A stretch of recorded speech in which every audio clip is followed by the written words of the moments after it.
Howdy, everyone. It's Thursday. You know what that means. It's stream time. How is everyone doing this fine Thursday? Happy Independence Day to Americans. I was about to say Huggerbox, but Hugo Bax, thank you for following over on Twitch. Immediately, very, very nice. Hello, Uther, Scum Goblin, great name. Hope everyone is doing well. Ugh.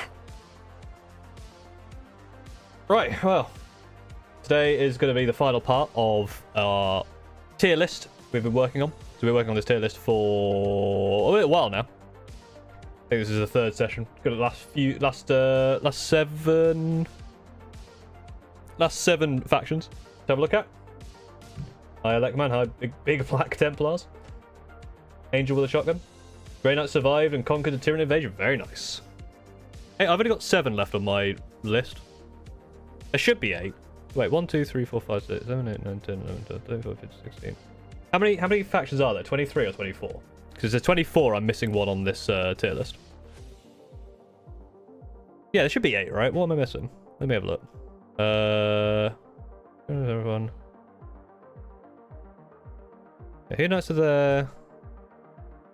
Oh no, Kruleboyz are there. Ironjaws are there. Soulblight Gravelords are there. Seraphon are there. Sylvaneth are there. Is it Blades of Khorne? There's no Blades of Khorne on this tier list. Yeah, so Blades of Khorne, for some reason, they've not actually put a thing on here, so I'll have to add that one at the end.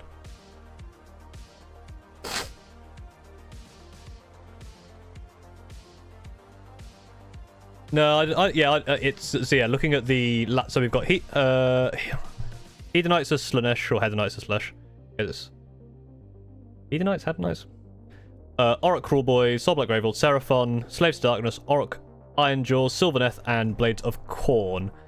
Blades of Khorne are not on this tier list for some reason. But they're the last one anyway, so that's fine. Have you done vampires yet? No. They're one of the last few to do. Yeah, I think it's because it's hedonistic, right? Not hedonistic. I'd say hedon. What's up, Omnisia Sphinx? How's it going? Yeah, last few to do today. We might as well have a look at the. Hopefully this will sort it out. There you go. So this is the tier list so far for anyone who has not been watching. So S+. These are like the best of the best. These are the ones I really want to play. Obviously, Gloomspite Gits I already play. Skaven. There's already talking chat. Everyone loves the rats. 40 clan rats, gonna be a bit of a struggle, but I've got plans for them. So I've loving my YouTube content. Thank you, Hugo Bax. Hope you enjoy the streams as well. They're the thing about the videos is I speak so badly, but I can edit it, so it's okay. Yeah, so there's those two.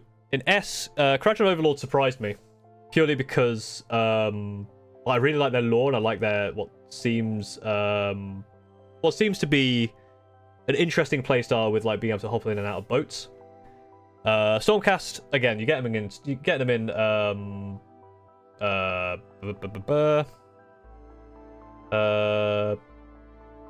Skaven type box, and they look cool, and I do like them, and I am more and more interested in trying the Knights Excelsior. I want to have something with some white armor, and call them all Arthas. Flesh Eater Courts really, really surprised me with their story, the like delusion stuff, which I really liked, and either is Deepkin. Again, very cool kind of lore, very cool models, and I'm actually pretty close to being able to play the Spearhead with these guys. In A, so these are kind of like I really like them. I could see myself collecting them. Daughters of Cain, I have a lot of models, but I use them for Drukhari a lot. And Daughters of Cain are very much like Drukhari, so I like them because I like Drukhari. Bone Reapers, again, very cool story. I like their the bones are their money. Nurgle, Same with Death Guard, very like cohesive army. Some of Tzeentch, I like Tzeentch stuff, and Lumineth Realm Lords. The characters are all really, really cool. I'm just not a huge fan of some of the main like troops, the style, but actually the rest of Lumineth Realm Lords are really cool. Dan and Pete, Nighthaunt. I think out of the Death ones so far, Nighthaunt are my least favorite, but that's not saying much because I still kind of like them. Citizens of Sigmar, they're alright. Fire Slayers, yeah, they were alright as well. Like, not as cool as the other stuff, but still pretty cool. And then Ogor Tribes were just kind of like, eh. And then, whilst I did like some stuff from Sons of Behemoth, the main problem I have with them is I don't want to collect like a knight-style army, especially when it's mostly like skin tone and having to paint faces. And yeah, although the suplex, the suplex is very cool, and it has given me some ideas for other stuff. Yeah, there's potential. There's potential to try and do something like that for Screaming Ravens, but I'm still working on that. And I'm working on a video at the moment. I have had it today, and I've got tomorrow and Monday off. So apart from obviously doing some chores, I'm away at the weekend, but I've been working hard on a video. Hopefully that'll come out soon-ish. Yeah. Shall we continue and move on to the next in the list? I hope the sound music's right volume as well. I've been messing about with a bunch of settings for sound and stuff. I just want to make sure that all sounds good. Yeah. Aussie Arcs in A, yeah. Yeah, I thought Aussie Arcs were cool. I like their models. Yeah,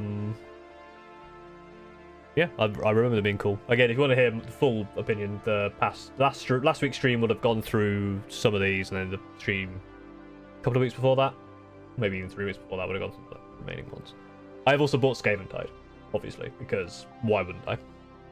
I'm not quite cool enough yet that Games Workshop would send it to me for free. I'm not that cool yet. I haven't reached the that level of YouTube yet. And I think you have to be good at painting, so you paint it for them. What AOS armies do I own? Gloomspite Gits, and I own some Soulblight Gravelords. I've made most of my Gloomspite Gits and painted some of them. I've barely done anything with these. Obviously, I own a few Tzeentch units just because of Tzeentch units. And I actually own some Ironjaws because I was going to make them into Mandrakes for Drukhari, but I'm waiting for the new Mandrakes to come out with just as a standalone kill team. Which means these are freed up, and that 10 unit is actually part of the Spearhead, so that's quite nice. I just get some sharks. Okay. Hedonites of Slaanesh. Reject the cookies. Is this correct? This looks correct. Perfect. Alright. So, Slaanesh is the most beguiling of the Chaos Gods. His power comes from temptation.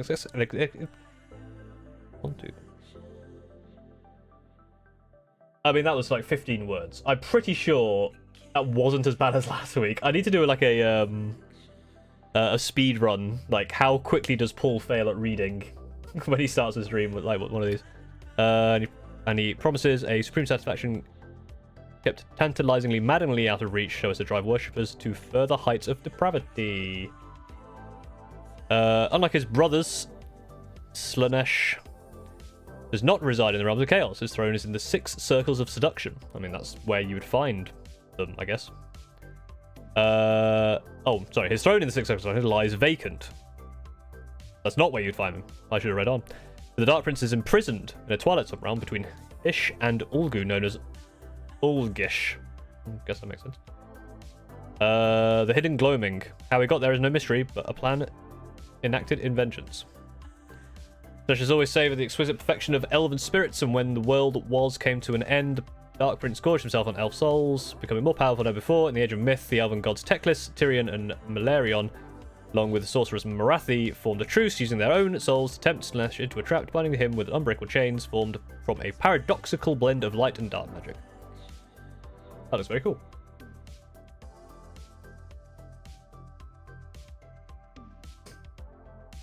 Yeah, with a slightest hope not to see Auric Warclad's bottom tier. bear in mind, obviously, this is tier list based on how I think they are, and I don't play Sigmar. I just think they're how cool they are. So yeah. But that is a cool picture. I like that. This yeah, like the purple coming off the light here, very cool. Though he is caught in this hidden pocket of existence, lost to his followers and invisible to his fellow Chaos Gods, Slaanesh's influence still felt keenly throughout the mortal realms. He draws his power from that most mortal of afflictions, success. Whether that be a Gorman's quest to taste the most extravagant delicacies, an artist's drive to create sublime work, or a duelist's desire for the perfect form. Basically, don't practice. Procrastinate, because otherwise you'll call Slaanesh. So actually, I'm doing a good thing. Versus the 40k Slaanesh. Slaanesh is a prisoner of the Elf Gods and using it to run instead of the Elf Souls go to Slaanesh where they die. Right. Though the master sealed away the prison beyond reach, the Hedonites of Slaanesh do not rest. While mortals are still compromised by their emotion, the Dark Prince will slowly grow in power. He has worked tirelessly for centuries to loosen the fetters that hold him at bay. Marathi Kane unwittingly accelerated this process in her pursuit of apotheosis, releasing the twin demons Sinessa and Dexessa. Dexessa, I feel, is a bit on the nose of the name, but that's, Angry Ron. When she dived into the Slaanesh's gut for more elven souls, the pair are living shards of their patron, and they roam the realms laying the groundwork for his return. Draped in fine silks and covered in jeweled armor, Hedonites prefer to give battles as carnivals of carnality. Lords of pain and hubris command their Cyberite followers with sneering arrogance, while Blissbarb archers scamper with unnatural grace as they fire volleys of arrows smeared with poison, and slick-blade cavalry lope across the battlefield with speed that defies comprehension. Champions of the Dark Prince like Sigvald and Glutus or Scullion sometimes grace the Cyberite host with their presence. They attempt to curry favor with their god. But Hedonites of Slaanesh spill blood and tempt enemies to join them. The walls of reality erode, and demons coil out of the realms of chaos, captivating demonettes promise an eternity of pleasure and excess, even as they slice their prey to ribbons. Yeah, don't date crazy. Great chariots scything through whole regiments with their elegantly bladed wheels. Their presence and profligate debauchery transform the field into a phantasmagorical paradise. An agonizing prelude to the carnival of ecstasy and violence that Slash will usher in when he finally breaks loose. Slash should not engage in half measures during war. He trapped around his opportunity to unleash an excess of depravity, an offering of pain and predation onto their holy patron.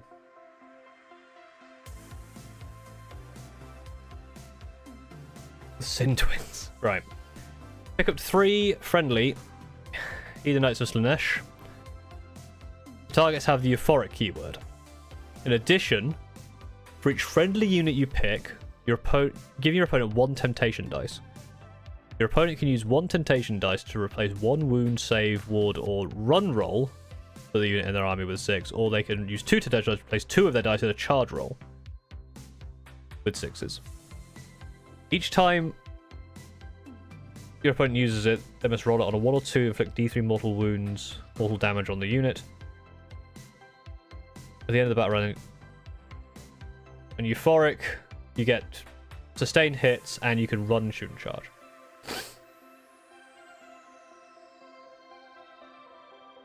Hey, Tiny Tyranid. There we go. Lucius is a 10 out of 10 character model. Look up his model. I will have a look after I've. Am I wrong in thinking this is terrible? I haven't read this before.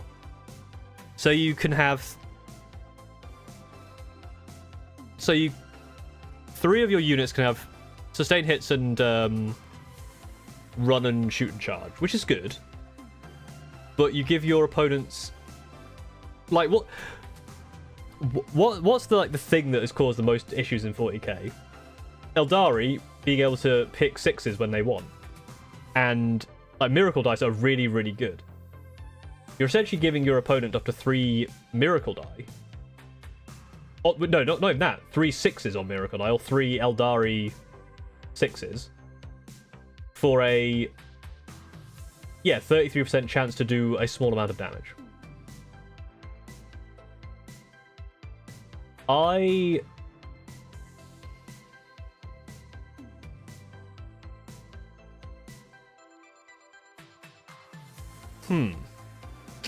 But this is every battle round, right? Everyone's convinced Slash. I feel like this is one of those rules where you see it in a vacuum, right? Because I don't think we've seen all the data cards, whatever. There's probably something here where it makes sense to do. Okay, let's say one of the main problems here is basically you can get a 12-inch charge. It's horrible. But if you give this out, again, I'm trying to. This is kind of quote-unquote devil's advocate. If you give these out,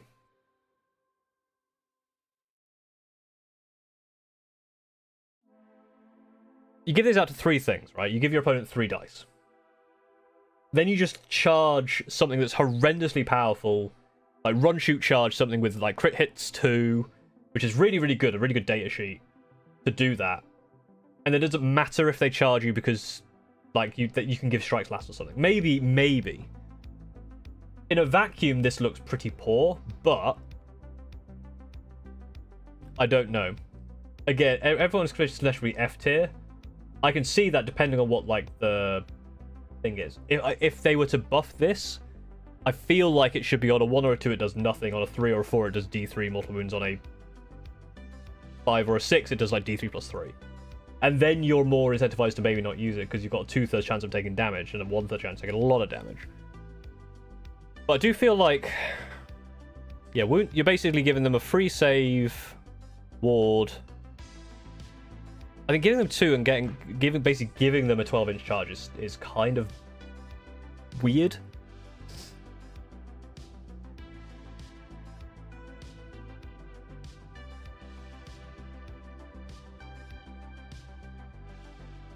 Just like Temptation has a 33% chance of not doing anything. Yeah.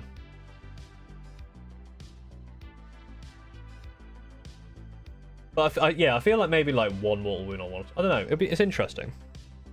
The ability to turn 3 units into 4 killers, loot their minds, for instance, slaughter. The enemy is given a chance to turn things in their favor. I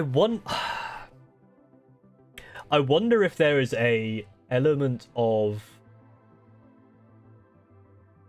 I reckon a very, very smart Hedonites of Slaanesh player could properly tempt you with that. Like, actually, like, that this could be, like, the most fluffy thing.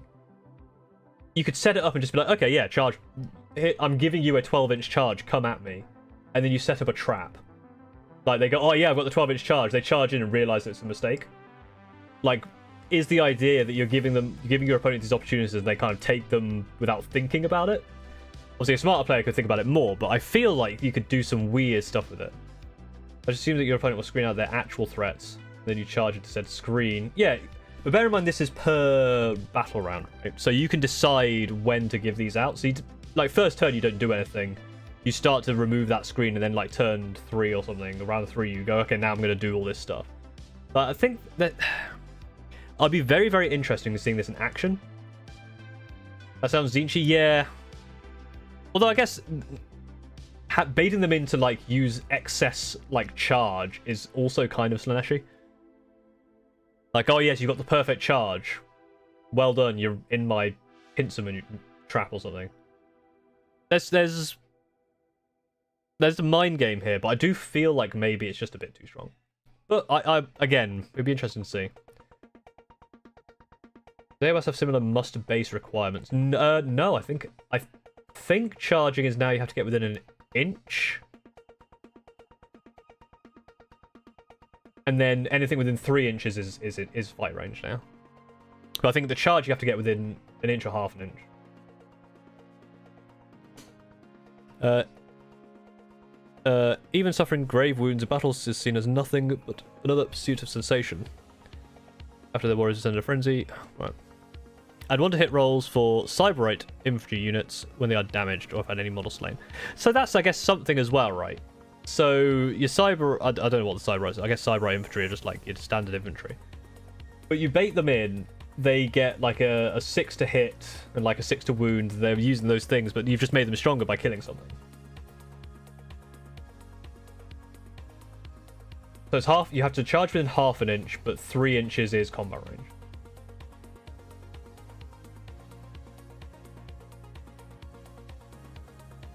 I don't know, there's like, yeah, like if you put something like, so non-demons, okay. Yeah, if you put something like 12 inches away and go, here, you can get to it, it's a 12-inch charge. You could put them out of position.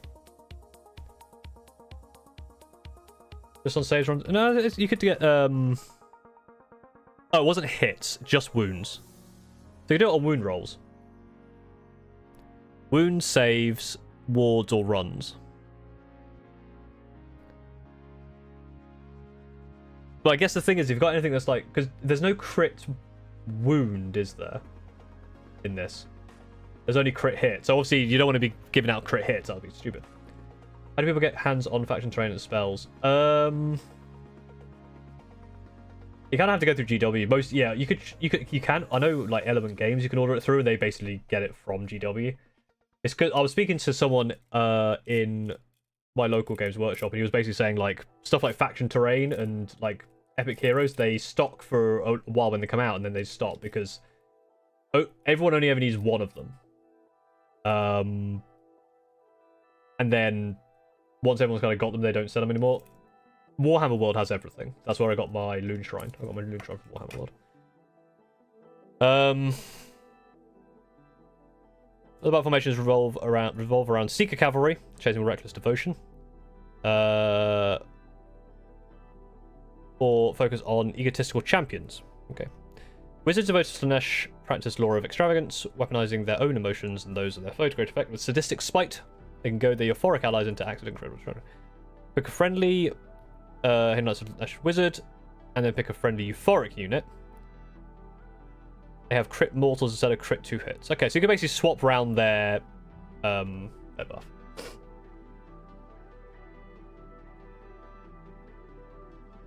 You can't order online, you fucked. Yeah, kind of.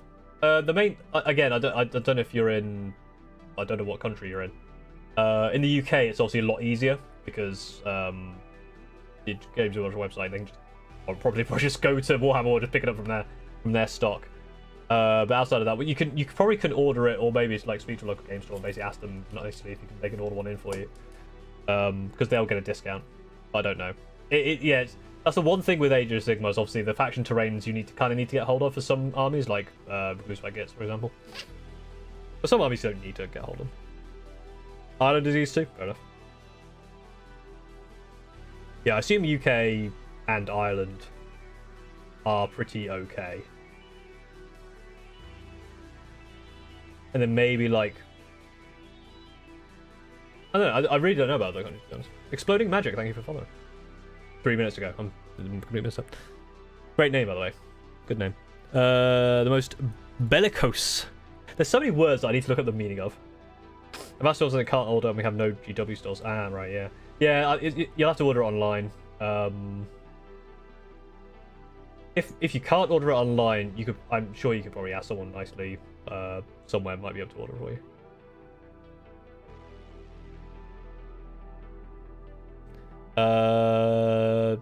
Yeah, what does bellicose even mean? Demonstrating aggression or willingness to fight. There you go. That's one good thing about Age of Sigmar. Wow.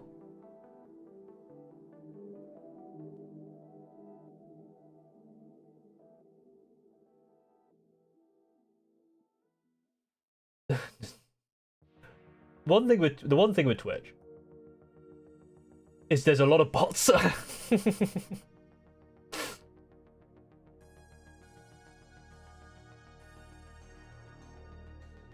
Bellicose like Cassius Belli or Antebellum. Oh, or Parabellum, I guess. Bellum meaning war. Parabellum is war? Bellum is war, right? Bellum war?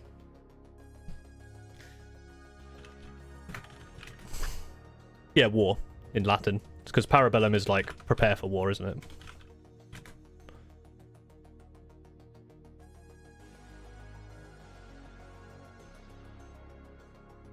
So these pre-indexing, no, these are basically like so this is essentially the faction focus is the kind of preview for all of the indexes, essentially.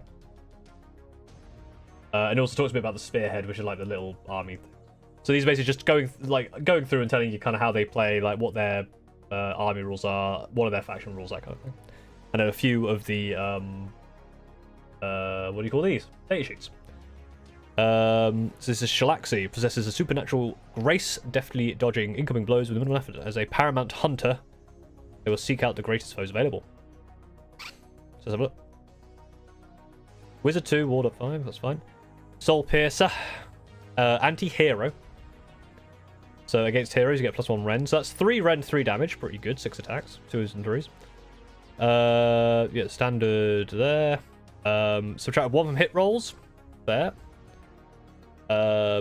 This is their power. It's only a casting of 4. Make a casting roll on 2d6 for the rest of the turn. Add 1 to wound rolls for this unit's attacks when targeting heroes. Add 1 to save rolls against enemies. So basically, this is a hero hunter. This thing will find heroes and kill them. In fact, reaction, opponents declare a charge ability for a hero within 9 inches. This unit is not in combat, it can immediately move 2d6 and can pass through the combat ranges of enemy units, but must end the move within half an inch of that hero. If it does so, the unit has been charged, and that hero's charge ability has no effect. So this is basically like, if you attempt to charge... Okay, so this is where it's kind of weird.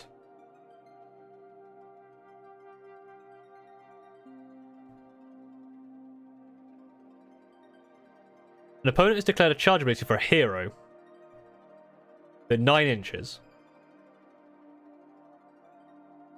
You can then attempt to move into that, and then this unit is charged. However, if you give your opponents a free 12-inch charge, they could just charge into Shalaxi from out of range. Kind of weird.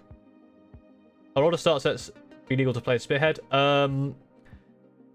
Parts you can use the models, but you have to make the spearhead specific spearhead, right? I think some of the spearheads are based off the old starter models anyway. Some of them are new. Like I think the current Vanguard box set for Gloomspice is the spearhead. I think I might be wrong about that. Like the older starter sets, you won't be able to play them in spearhead unless the models in them are the same. See what I mean? It's like if you've got like the old combat patrols for 9th and you want to use them in combat patrol, and they were different.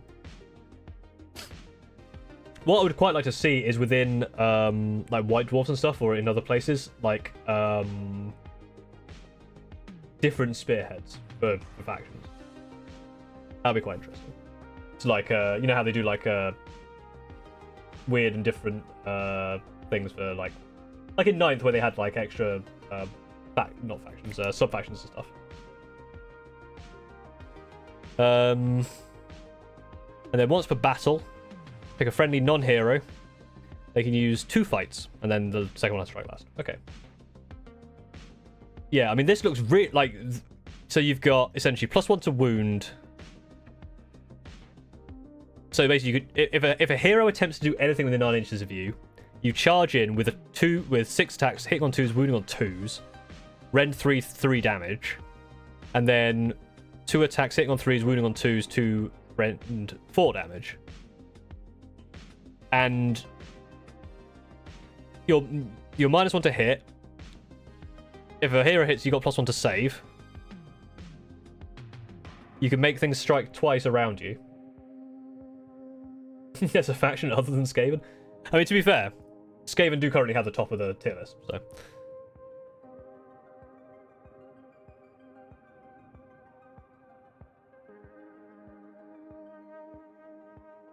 While dealing with a favourite opponent, Shalaxi encourages allies to partake in excessive violence. Pushing them to redouble their efforts. The demon spawn of Slaanesh are strange and beguiling creatures. All, but fiends are perhaps the most unholy fusions of beast and nightmare. Yeah, this model... I've only just noticed that this leg is back, like, quote-unquote, backwards. This model, like... The thing with Age of Sigmar is their models are amazing.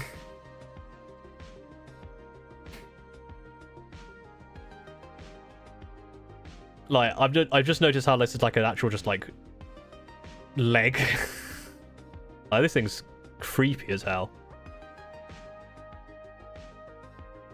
Like when people are like, you know, like this is grim. Okay, fiends. So you get, I don't know how many you get. They can have a champion, so maybe 3. 4 health, 10 move, 5 save. Anti-monster +1 rend companion. They count as companions of themselves? That's interesting. Soporific musk.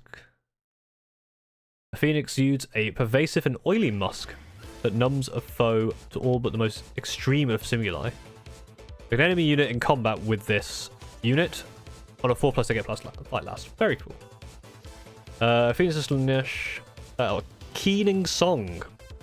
Subtract 1 from casting rolls for wizards and binding rolls for wizards within 12. And they're a beast, so they only have a max control score of 1. So basically, no matter how many there are in the unit will only have a control score of 1. But they are doing D3 damage. +2 rend against monsters. Pretty good. 4 attacks each. They look pretty cool. 10-inch move as well. Yeah, they're creepy as hell models. Little War gets feeds correct when they are animating, twirling, and pirouetting when they're on dog. God, that is... Yeah, that's scary as hell. Very cool. Because using a soporific musk. To power super for attacking with their elegant and deadly pincers. Mortal warriors of Slaanesh are no less terrifying than their demonic kin. They are egomaniacal warriors who have often made dark pacts with the powers. Simbaresh twin souls have offered their bodies to demons to gain fiendish reflexes. The faces on these are also incredibly creepy.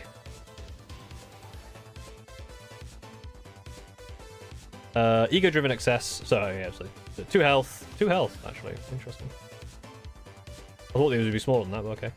If this unit did not charge this turn, subtract 1 from the attacks characteristic of melee weapons used by enemy units while they are in combat. Interesting. And if this unit did not charge this turn, ward 5. So basically, when they get charged, they are more powerful. Built by army and have a terrain ready to just play a huge bolt action again. Nice. I've not really looked much at bolt action. Like, historic wargaming isn't really my thing. I like the crazy over-the-topness of, like, fantasy and sci-fi. These conjoined killers prefer enemy combatants to come to them. So this is the thing, right? Like, this is the kind of stuff you give, like, you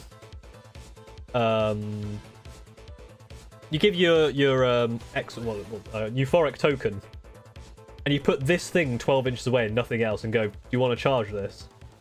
Because if they don't use it on the charge, then they wasted them, right? So I reckon there's play, but it's very interesting. I mean, the dobbing glove is an interesting choice. Fane of Slaanesh, is this a terrain feature? Very cool terrain feature. Like this portal type thing.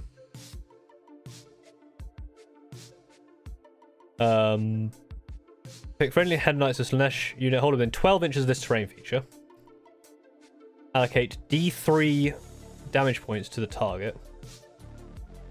Ward rolls can't be made. Then pick one of the following. So you're more likely to do damage to yourself.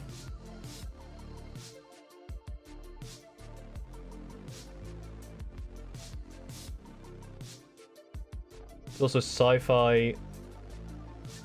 Yeah, there is a lot of games, right? Like there's like Malifaux, Turnip 28. You know, Gaslands that I still need to do some stuff with. Like, there's a lot of stuff out there. It's just finding time for it. And I'm still enjoying Warhammer at the moment, obviously. I enjoy Gaslands, and there's a few other games. I'm trying to get a game of Shatterpoint in with Steve at some point.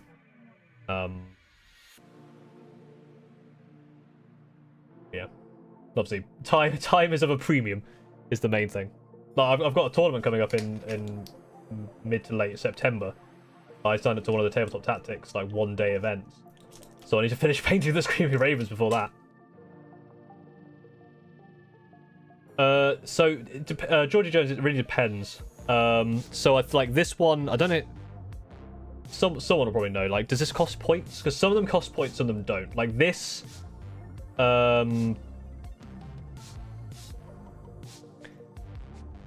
Like the gnaw holes don't cost points. Might cost points, but the gnaw holes are very important, right? But then stuff like this, I don't know how important it is. I don't think you really need this in your army. But then for Gloomspite Gears, you need a Loon Shrine, really. None of the faction terrain cost points. Interesting. Is that the same in... I assume that's the same. My area of the options 40k and AOS, I picked the second because it seemed cheaper and spec $400 over 3 years on a legal army.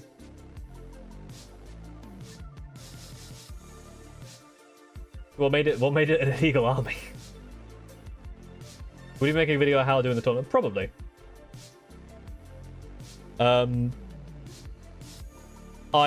going there fully because it's 3 games. I'm going there fully expected to lose all 3 games. But I'm hoping to learn a lot, and it'd be interesting to see how. Fire has great rules. Like has the worst rules. To be fair, I don't have many in terms of like other games. I really don't have that many. I enjoy 10th edition rules. I know people are kind of down on 40k and stuff, but I think it's fine. Like one thing people always say is like play 1-page rules. And I have played 1-page rules, and I really enjoy 1-page rules. But it's very, very different to 40k that I don't really see like it as an alternative. Legends, Stormcast Eternals. People play Legends. Right.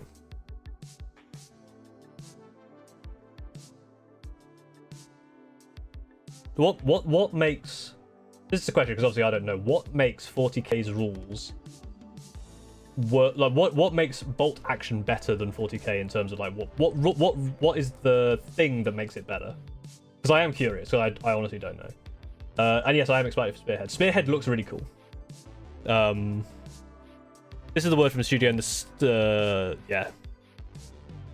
these like creepy like chargery things as well. This is a very, very cool looking the battle trait. Hang on. This battle trait is very, very different. Hang on. Have they all been this different for the Spearheads? This one seems very, very different to the rest. Let me just pick another one at random. So the Ossiarch Bone Reapers was all like their, you know, the tithe and stuff.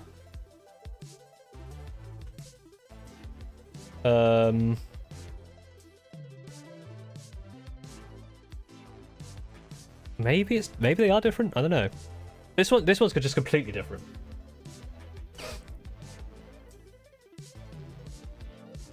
It fails to balance between a hardcore war game and a fun board game like experience. Yeah, so I can see that.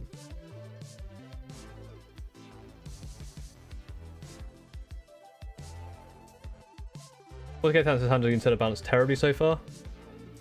External wise, it looks okay. I'm just try this. Yeah, tossing is just ready. This 3 of tossing. Larger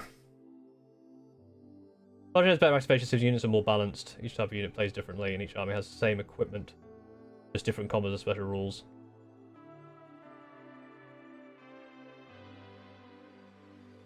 I feel, yeah, so balance between hardcore game and fun war game.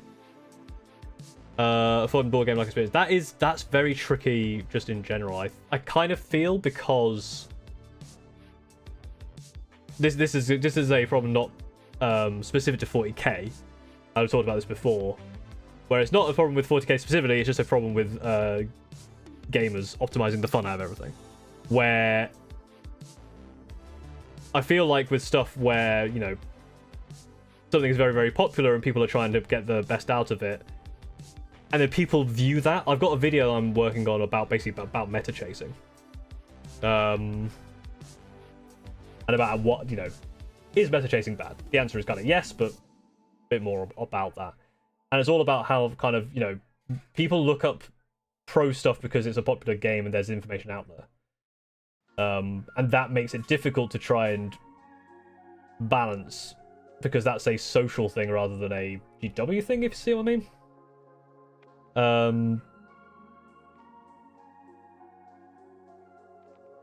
I feel like the 40k balance at the moment, again, this is the other thing, is obviously people look at 40k balance and they look at like, you know, tournament results and stuff. But again, it's one of those things where there's so many games that get played where, like, every game I've played at 40k, I've probably made a mistake or missed a rule or forgot about something or my opponent has.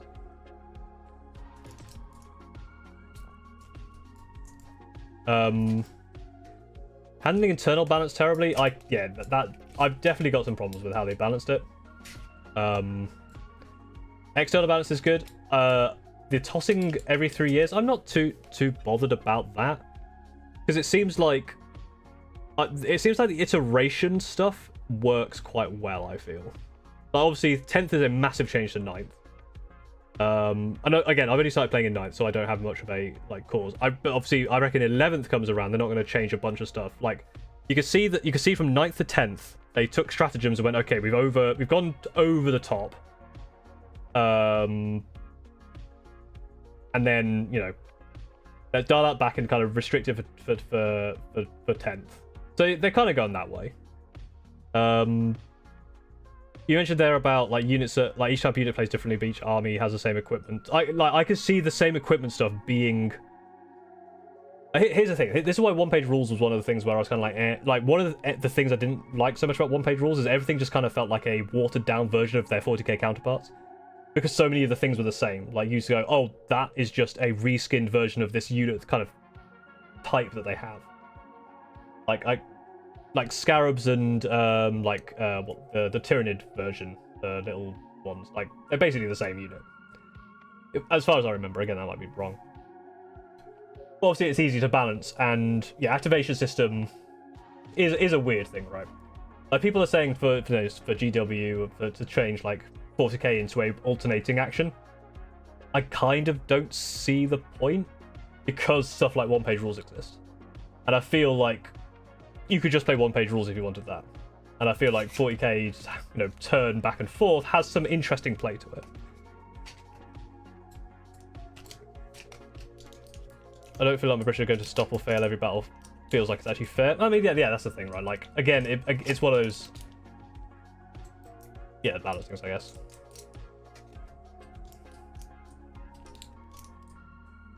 Yeah, and cheaper, obviously. That's the other thing. Cheaper. It's always nice to be a bit cheaper. Wolf 40k seems like you play the game and not a faction. You expect to change an army every 3 months? I don't think you are. I don't think that's correct, because I'm basically now sticking with Drukhari, Thousand Suns, and Screaming Ravens, and I have done since I started 9th. And as much as I've been tempted to look at other armies, like, those are the 3 I stick with. And against my friends, like, I can start working those out. I don't think they expect you to change armies every 3 months, unless you are a pro player. In which case you're like, and that's the same with any game, like League of Legends, right? This is a game that I played for many years, or World of Warcraft, where they do a buff and then suddenly your class, you have to change classes, or, you know. And the problem with that, World of Warcraft is a great example here. The biggest problem with that is that all the pro players go, oh, you can't play Ret Paladin, or you can't play Arms Warrior anymore, you got to play Fury Warrior. But I want to play Arms Warrior, so I try and do everything, and all the pickup groups go, oh, you can't play Arms Warrior, they're garbage. But it's like, well, hang on, we're not mythic raiding, but I can probably play Arms Warrior just fine. That's the main problem, right? Where it's I think people will go, oh, why are you playing GC the Cults? They're terrible. It's like, well, hang on, let's play GC the Cults, and we're not that pro, right? Mesh chasing is great because it makes armies nerf their mid-triple. Exactly. It's very demonic because you don't have the right models or playing efficient. Well, this is the thing, right? Like, I play with 12 Centurions. No one else is doing that in like the top. Because I think it's fun, and I do get some success with it within my play group, because, like, you know, that they're the people I'm playing with, and we're kind of, I'm not on some of their levels, but it's kind of similar levels. When I go to that tournament, I'm playing with 12 Centurions and a Storm Raven. There's nothing that's going to stop me there. I'm expected to go 0-3, but I might learn some stuff. I might win a game. All action laws been more into the war game, while Alpha Strike leans more into board game. Both very fun. 40k leans into neither. I think it leans into war game fairly alright. I can't imagine rebuying a Stormcast Turner army would take the same time. And you would just decided 5 to years to remove the models. Well, yeah. The thing is with the models, right, is you could probably still use some of the models as proxies anyway. I mean, my friends do. Again, if people around you don't play Legends, that's fortunate. But like, I've played against Steve with his like first version of Obliterators on just a bigger base because we don't mind. But over rigid balance chasing, 9th edition 40k feels like what COD Modern Warfare 2 originally was. Everything was busted and depth was there for every faction. I don't know about that. My problem with 9th, and again, we'll get back to the tier list in a bit. My problem with 9th was it was way too complicated, and again, anytime you increase complexity, and again with a game like 40k where you can look online and just find what the best thing is, you're kind of, it's an illusion of complexity. Like OPR a lot, but I wish it had more fun rules. For example, all the spells are just buffing your units and giving them keywords. Yeah, that's the thing. Like, OPR is very, very good at providing a quick and balanced, like, fun game. I think 40k just has more flavour. Chaos does it really well when it's not alternating actions, but you have way more to do in your opponent's turn. Yeah, that's the thing. Like, I feel like there's a lot of stuff to do in your opponent's turn in Age of Sigmar, which is really interesting.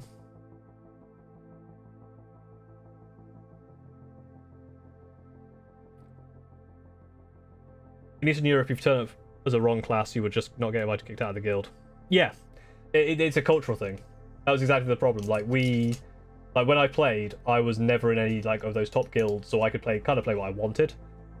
But yeah, I know some places like even pickup groups like League of Legends is another great example. Like, oh, I want to play this character. Oh, they're not meta. Why are you playing that character? I'm going to troll. It's like that's a social issue across many games. Saying about it, yeah, that's the thing. Like, I like history as well, and I might give it a go at some point. I'm just trying to like, because I hear a lot of people saying like, oh, you know, it's way better than Warhammer. I don't know why. So I'm trying to hear from people like as to why, and it's quite interesting. Like maybe it's something that I can have a look at, even like maybe just like as a stream, just going through the rules to try and work out in my head like why it's good. Like kind of reviewing the rule set, because obviously the main problem is I can't play all these games. I've got time. I don't think Stormcast Eternal's gonna be playing in Old World, no. I think the thing is like your Stormcast army, obviously a lot of the models are going into Legends, but those models still can represent the same thing, because I think the base size are the same. So that shouldn't be a problem. Because I assume it won't be a problem. Yeah, anyway, this is all different. We haven't really been looking at the spearheads. This is a weird one for me. As it currently looks, I'm going to put them in C tier. Because I think it's going to be very, very interesting based on what... based on kind of what people can do with it, based on some of the data sheets that could come out. I'm interested to see what people do with that the army rule. I'm not interested in playing that army rule. I really like the I really like the models though, and I like the flame. Maybe I definitely right. I'm gonna have to do the thing where I go through and say, would I rather play Nighthaunt or Hedonites? I think I'd rather not even play and collect. I think I'd rather collect Hedonites. But I don't think I'd rather collect them more than Daughters of Kate. So I think that's where they stay. B tier. Like, obviously, if we're talking about, like, rules and stuff, if they might be really bad, I don't know. But there's a lot of really cool stuff. Everyone can like anything. How you like it is a different thing. I make $480 per month. Oh, that is one of the big things. I think... I know from... Obviously, I am in the UK. I'm in England. I have the cheapest access to Games Workshop, because it's made in my country. I also have a very decent job where I'm making a decent amount of money and I can definitely afford it. I think if you're making $480 a month, Games Workshop is definitely like massively outpriced. And if you can find a game like, you know, like Bolt Action, then definitely go for that. It's definitely like a I definitely feel for people who really want to get into Warhammer in other countries where the prices are like absurd because of, you know, various reasons. And I know I'm in a privileged position to just be like, oh yeah, but I'm enjoying it because I can. Yeah, I think like like Western Europe, obviously the UK and Ireland, probably pretty good. When you get towards like America, probably less good. Australia, Japan, you know, but just the export costs and how much they get marked up there, probably not so good. And again, like places like Eastern Europe and countries where the monthly salary is low. Yeah, and that's the thing. Like, you make a lot for where you are, and that's the thing. Is like obviously Games Workshop is making a price point not based around that.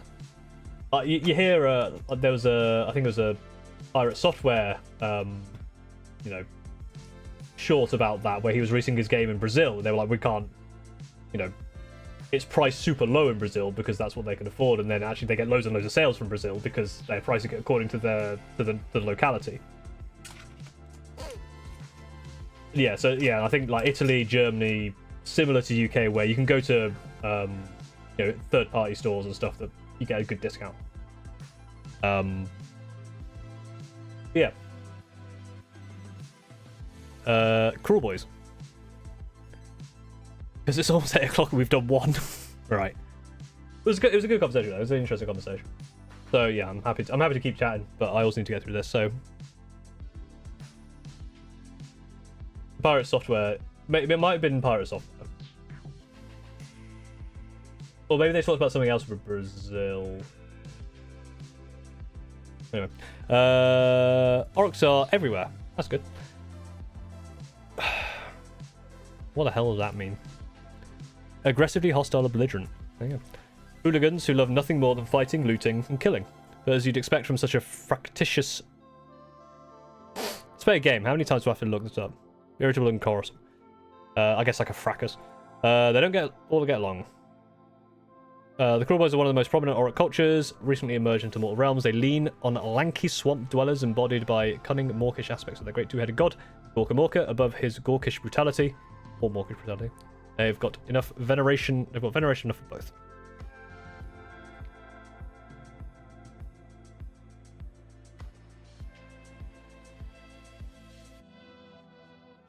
Making their stash price in most places by like 30%. Yeah, maybe. I think the thing that I need to remember with this is, and this might not be the same for everyone. Like, I have a lot of essentially money I've spent that I've not actually painted and played with yet. There's a lot of value like back there that I'm not done with.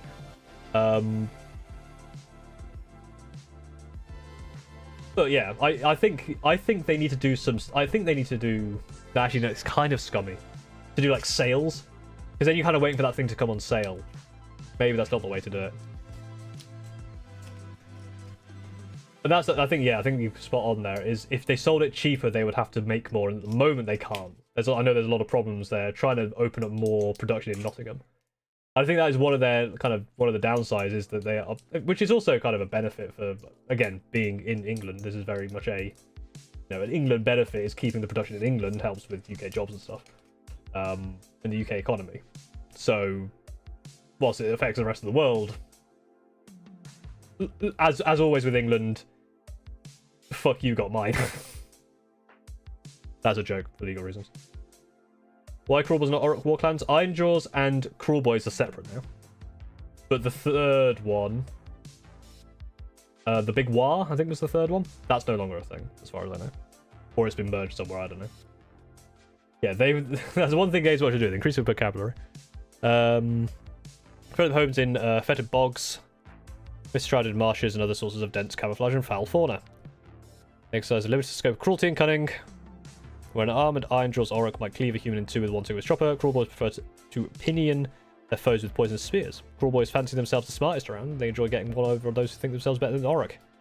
Nothing better than bring down the high and mighty, crash down to earth with a mocking cackle.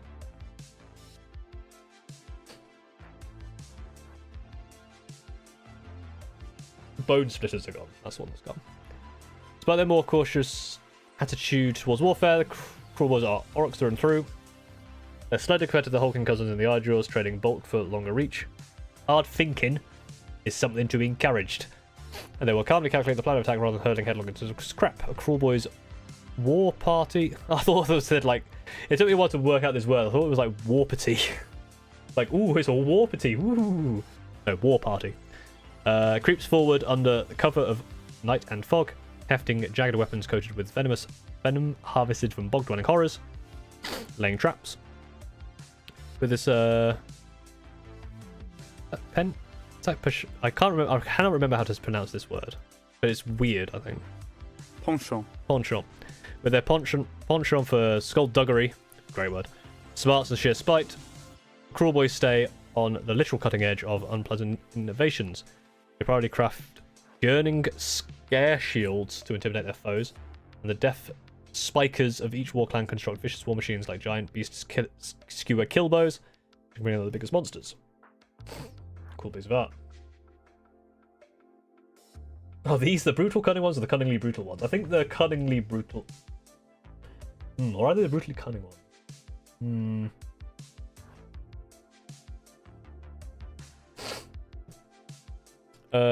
Each Kruleboy war clan is divided into tribes, defined by the obsession with and contributions. Bad stabbers make up the warrior class of war clan, from lowly youths, fearsome merc knobs, while git snatchers are experts in vile corpse picking, and death spikers are swaggering sharpshooters.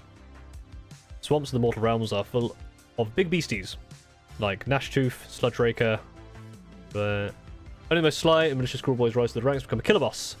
Consummate schemers and vicious warriors in equal measure, who carefully survey the battlefield from a high-top corpse ripper vultures, which again, very cool model. Kruleboyz work side to side, boot to boot with Grots, tolerating the craven weakness more easily than the brute Ironjaws. Grots are particularly mean-spirited minions who band together protection within Kruleboy war clans and are smart enough to hustle deals with the Gargants, Git mobs, and other trade partners. They strike frequent bargains with Hashut worshipping Duradin, guaranteeing a steady supply of cast-off weapons and explosives. For a seeming gaggle of swamp-dunning undesirables, Kruleboyz are much more than a thorn on everyone's side. They have a sly disposition, stoop to dirty tricks to get the upper hand in battle. There is a limit to the complexity of even the most cunning plans, however, and their tricks become more difficult to pull off as attempt each battle round. Go.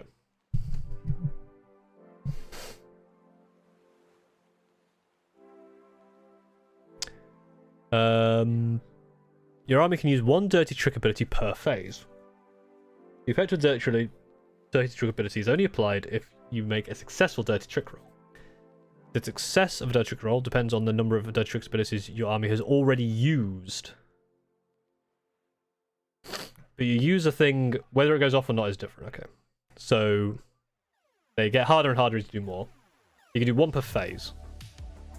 So on a charge phase, pick an enemy unit that charge this turn is in combat with any Krul. Inflict D3 mortal wounds on the target. In addition, for the rest of the turn, the target's weapons cannot be affected by charge plus 1 damage weapon ability. That's interesting. Pick a friendly Kruleboy unit in the hero phase. They get crit hits on a 5+. 10 or fewer models and not in combat. You can move them around. Wholly within 3 inches of a terrain feature. This is cool. And then you can give something strike last. Okay. And then each one gets harder and harder per battle round, then just resetting around. Interesting.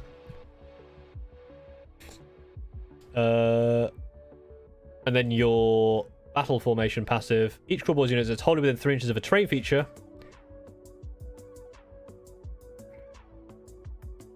Sorry, what's that? Cough. Smelly stranger looking for a ban for saying the naughty word. Wholly within 3 inches of a terrain feature are not visible to enemy units more than 12 inches away. That's really cool. Other battle formations keep a supply of specially fletched bolts ready for when range units pick off, stealth and mobility, or menagerie of fists and war beasts. So your other 3 battle formations. Swamp Corner Shamans can do this, which is Kruleboy Wizard, cast a spell. Make a visible enemy unit with an 18 inch. And you subtract 1 from attacks. There. Gobsprak Mouth of Morg. Infamous of Swamp Caller Shamans. Supremely cunning individual. Once bested a Lord of Change in a battle of wits. Crazy.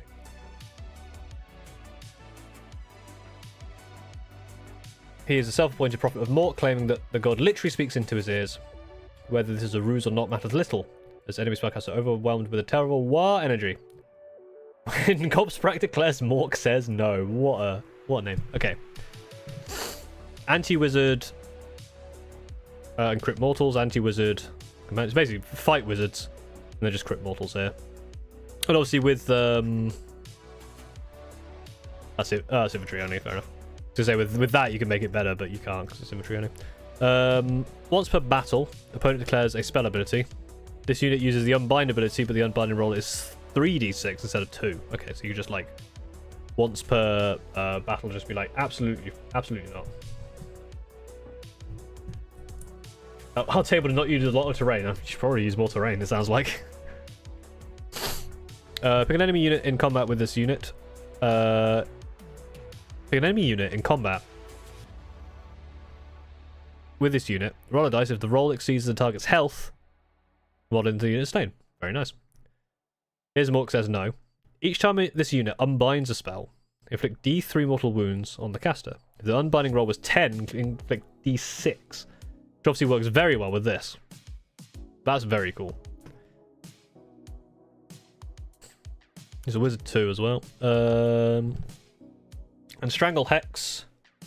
Roll a number of dice equal to the target's health characteristic to a maximum of 10. Each 4+ inflict a mortal wound. That's really good. Yeah, that can really, cause some problems. Because it's based on the unit, right?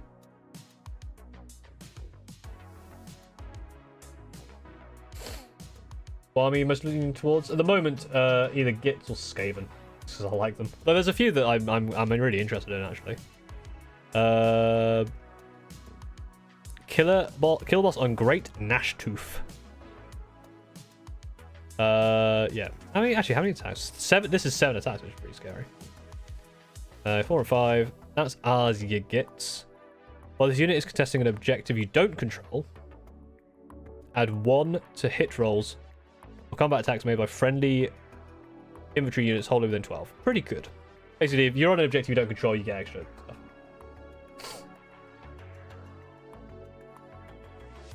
Typically in bolt action, you bring 1 tank, so I bring 3 heavy tanks.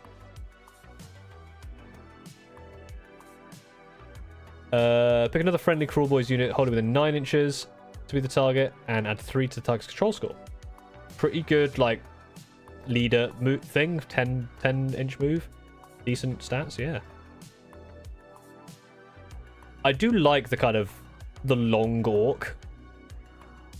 That's grim as hell. Like the bolt guys and the big like the massive bolt skewer dudes are really cool. Friendly Kruleboyz have a ward 6 while they're wholly within 12. And pick an enemy unit in combat. Roll a dice on 1, nothing. On 2 to 5, inflict a mortal wound. On 6, inflict D3. Oh, sorry, pick each enemy unit in combat with this unit. Each enemy.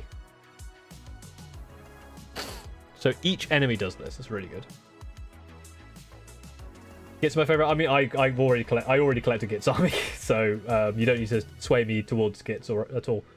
In fact, I bought the I haven't made it yet, but I bought the Loon Shrine recently. Gut Rimmers make up the backbone, which is just your long orcs. Scare Tactics. On a 3+, subtract 1 from hit rolls for attacks made by non-hero units that target this unit. Very fair.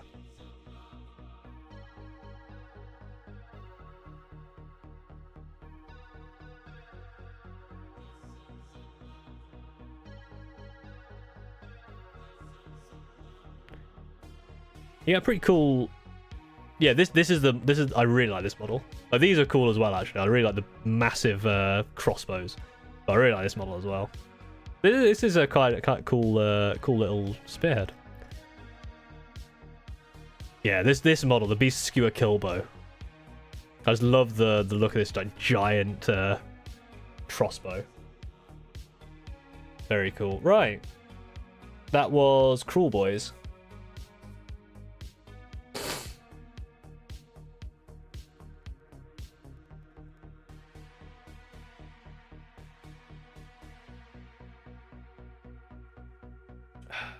think they go there. I think.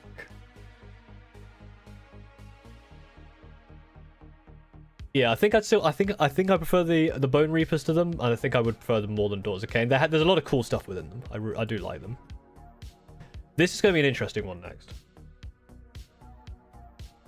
What's my opinion on Troggoths? I like the Trogs as well, actually, to be fair. I don't have many. I have Moloch because I got it from the Stormbringer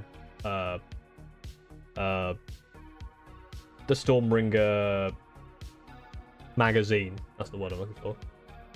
But I have many other Trogs, but I do like the Trogs. I'm not a big fan of the spider side of it though. Not that I don't like spiders, but I feel like I'm much more of a squig player.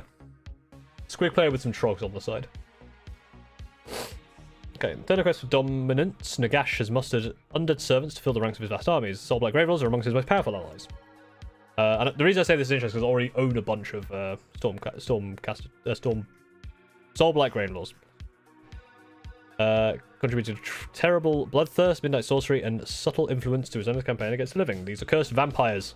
Command hordes of unliving thralls. Undead nobles, all vampires were first roared within the mortal realms by Nagash's hand. The god of undeath awoke in the depths of Shaish, buried beneath a cairn of grave sand. True to form, his first act was released was to raise undead lackeys to bid to conquer the underworlds in his name. Armies need commanders. They first reached into the Aether and retrieved the souls of the most powerful, deathly deputies. Amongst these monarchs were the first vampires: Manfred von Karstian, Christian von Carmian, Neferata, and Usharon. I have quite a few of these models actually. Not Bill. Also on Glue Gits, they look like silly guys. Yes, love me some Gits. Kruleboyz will be swingy, but really annoying to face off. They have persuasive toolbox. Yeah, they do look cool. I do think they're kind of cool. All my homies hate Manfred. These most loyal lieutenants began imparting their blood kiss upon mortals, transformed into vampires. Eternal creatures blessed with quicksilver speed, supernatural strength, and magical prowess. Like all things born of necromancy, however, the power and mortality of Soulblight Curse comes with a terrible cost. It lurks within every vampire, inflicting a bestial hunger for blood that threatens to overwhelm whatever scraps of humanity they still cling to. Vampires.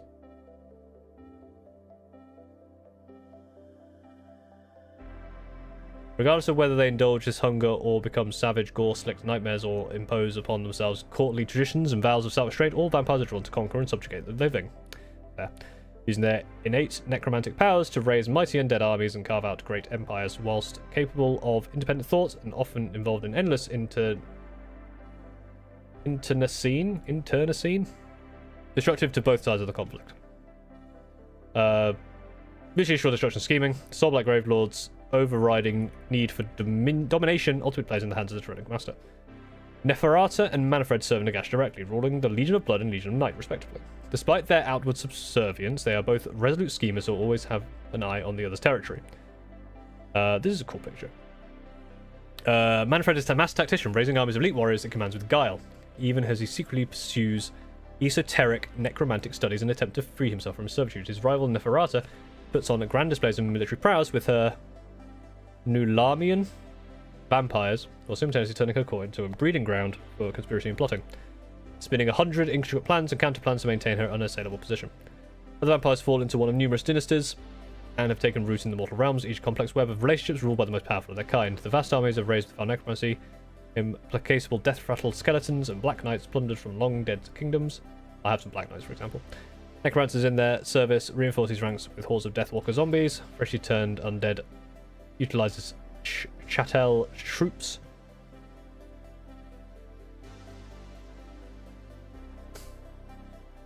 An item of tangible or intangible I don't even know what that means. To smother living in the rotting weight. Each dynasty is shaped by the realms of which they make their lairs, as well as the vampires that have sired them. Chief among these dark broods are the Vrykos, Avengori, and the Castellai. Ruled by a family of lycanthropic vampires, the Vrykos hunt their foes under a quiet of howls, commanding great packs of direwolves run down. The Avengori are caught in nightmarish horrors, twisted forms giving themselves over wholly to the Soulblight Curse. From the Crimson Keep of the Castellai dynasty comes Prince Vordrai and his acolytes of war, imperious blood knights, who arrogantly trample lesser foes underfoot as they hone their martial skill. Bolstered by necromantic power, Soulblight Gravelords are relentless in their pursuit of conquest and threaten to one day outnumber the living.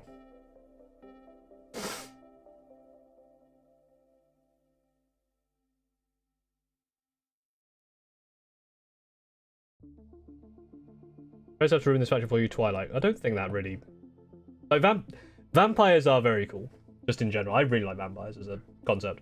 I don't think Twilight really ruins it, because... that you know... Twilight's been around for a while. The Vampiric Masters of Soulblight Gravelords employ a dark, a magic necromancy to rouse the unquiet dead. Okay, so I think this is probably very similar to what it is in 3rd. So, once per turn... pick a friendly vampire that's used a fight ability and heal D3. Heal 2d3. The target. Instead, if it destroyed an enemy unit. So basically, if you destroy an enemy unit, you get to heal quite a lot. Very standard, very cool. Deployment phase.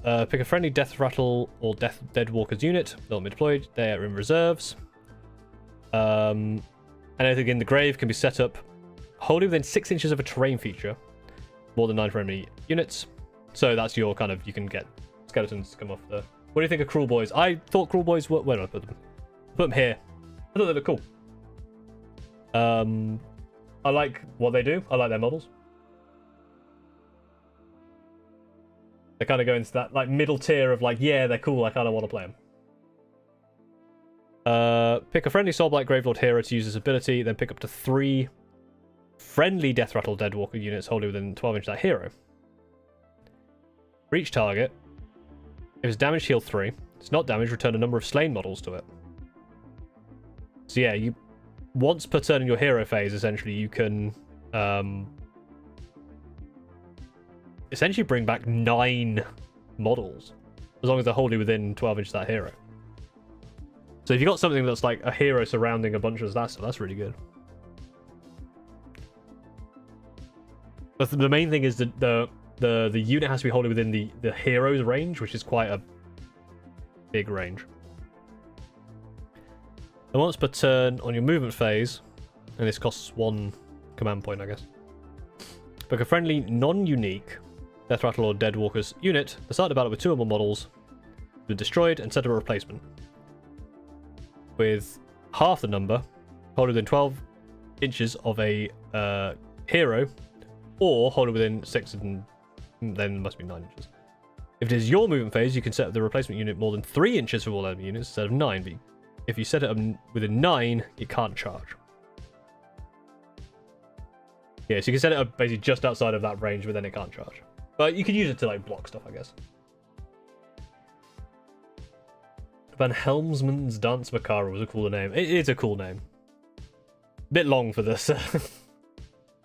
The format though. Even damage units, skeletons, zombies, and whites can be restored with deadly invocation. Very cool. Death March. Add 1 to the rend characteristic of melee weapons used by friendly Death Rattle units at charged. In the same turn, for attacks that target a unit has fewer models than the attacking unit. It's basically overrun with cool skeletons. The wizards get Vile Transference. Soulblight Gravelords Wizard. Enemy unit. Number of dice equal to the number of models in the unit. For each 6, inflict 1 mortal wound. If any enemy models were slain, you heal D3. So if you have something that's quite low, like a big thing that's a wizard that's quite low, you could get a lot of health back for this. There are many discrete dynasties united under the banner of the Soulblight Gravelords. In the Lupine Vrykos dynasty is one of the more powerful, a savage clan composed of the greatest vampires to ever stalk the mortal realms. Radukar is one such brute, a warlord who tried and failed to sacrifice the entire city of Ulfenkarn in a bid to ascend to necromantic godhood. In his final moments, his will to survive saw him transform into a towering monstrosity with dagger-length claws. I think I've seen this model, and I think it's really cool. It is, in fact, very cool.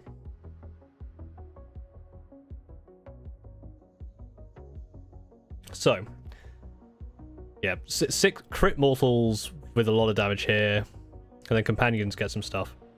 If this unit charged this turn, for the rest of the turn, add 1 to wound rolls for combat attacks made by friendly Death Rattle, Deadwalkers, and Vrykos Bloodborne units that hold within 12 inches. So yeah, +1 to wound for a lot of stuff. Really cool. The unit is not in combat, it can move. Sure. The end of any turn, it can just move if it's not in combat. That's pretty cool. And it can move into combat. It's also a wizard. Subtract 1 from hit rolls and wound rolls. So you can just make it, yeah, Armor of the Night. Very, very cool.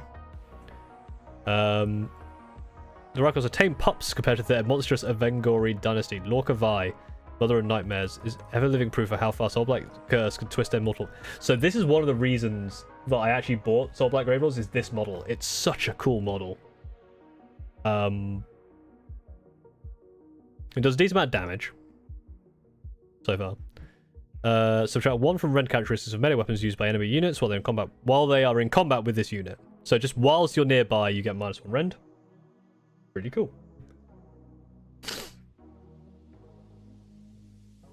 If the unit charged, pick an enemy unit in combat with it to be the target. If the roll is equal or less to the target's health, inflict an amount of mortal wounds damage on the target equal to the roll. Equal to or less than the target's health. Okay, so equal to or less than the target's health. So if his health was 6, you are guaranteed to do mortal wounds, essentially. Which is really cool. And then you're also a wizard. Pick a visible, friendly, Soulblight Gravelord monster, hold it within 12 inches. Pick one of the target's companion melee attacks. A visible, friendly, Soulblight Gravelord's monster. Hold it within 12 inches of this unit. So it can be itself. Oh, but it doesn't have any companion melee weapons, never mind. Pick one of the target's companion melee weapons, add D3 to the attack characteristic. Okay, so yeah, you can't do this on yourself because you have no companion weapons. But you're also not a... Never mind. Yeah, these vampires are not yet mighty lords and ladies of their own cause may join the ranks of Blood Knights. I have some Blood Knights as well. Very, very cool models. I haven't made them yet. But some horses, anti-infantry, and charge +1 damage. This is very cool. So anti-infantry, so yeah, 2 damage, 2 rend on charges is pretty cool. When this model moves, it can pass through enemy models in enemy infantry units and pass through combat ranges of enemy infantry units, but it cannot end a move in combat unless specified in the ability used. So basically, you can walk through stuff. Pick an enemy unit that this unit passed across. On D3, on 2, yeah, so this is a eviscerating flyby, which is cool. 3 health each, 3+ save, pretty good. Vargeist. I don't have any Varg. I used to have some Varg. I turned them into grotesques. That was 1 point ages ago. Vampires that succumb to the most base urges may even be transformed to Vargeists, which are sustained hits with 2 damage, which is pretty good. So unit is not in combat. Remove at the battlefield and set up again on the battlefield. So yeah, basically you can just zip, eat them across the battlefield, which is cool. Decent looking. I do like the Blood Knights. Yeah. I think that the thing with Soulblight Gravelords that really sold me in third is there's so many ways you can build them. And there's a lot of different facets to them, which I really like. So yeah, Vargeists just are in the air. You get the hunger, just kind of simplified hunger. And then your skeletons are just like skeletons. I do like these models as well. These are really cool models. So I do believe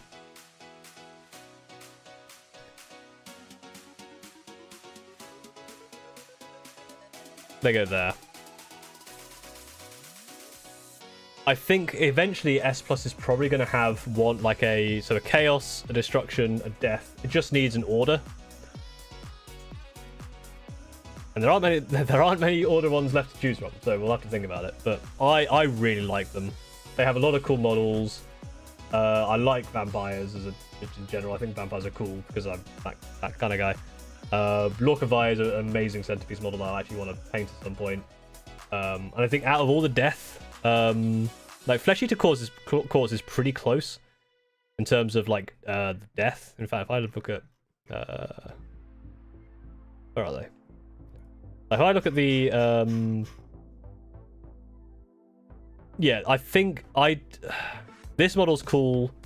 This guy's cool. I don't not as big a fan of these models as I am of the skeletons, so I think that's why like they're lower. Yeah, dinosaurs or trees. Well, we'll try to find out if it's dinosaurs. So to add here, when I was a kid, I played Warhammer Fantasy and I collected lizard folk or lizard men. I still think lizard men are really, really cool, and I imagine that I'm going to still think they're really cool. Yeah.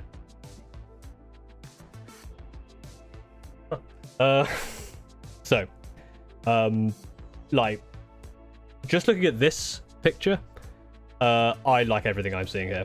So, I was very, very tempted to get that Christmas box set, but I didn't in the end. But long before the mortal realms ever existed, a mysterious race of godlike beings, the Old Ones, designed an impossibly complex scheme to reshape reality. To ensure this great plan was carried out appropriately, they created the Seraphon, a race of cold-blooded reptilian vassals guided by powerful amphibian arcanists known as the Slann. To this day, untold millennia later, the Seraphon tirelessly battle to ensure this great plan is fulfilled, no matter the cost, no matter what is forgotten. The Seraphon have their origins in the world that was, where ancient temples and technologies built on by the Old Ones sat largely inert as the Slann patiently followed their master's plan. When it finally fell to chaos, these same temples awoke and rose into the heavens, taking with them precious cargo and mage priests. Like, this is the thing, like, I love the dinosaur lizardman aesthetic. I love the Croxigors. These new Croxigor models are amazing. I love I like star magic and celestial being type stuff. I love that aesthetic. I don't know why I didn't start collecting Seraphon when I started playing Age of Sigmar. I'll be honest. They sat in the firmament for an age, but eventually the swirling energies of the universe coalesced into the mortal realms. When the time was right, the Slann emerged from the great temple ships, spawning pools churning with fresh soldiers all ready to carry out the next stage's great plan. So these ships landed, creating bustling cities for which Seraphon marched to war. All of them stayed in the heavens as the Slann looked to the stars. Can't do it, not today.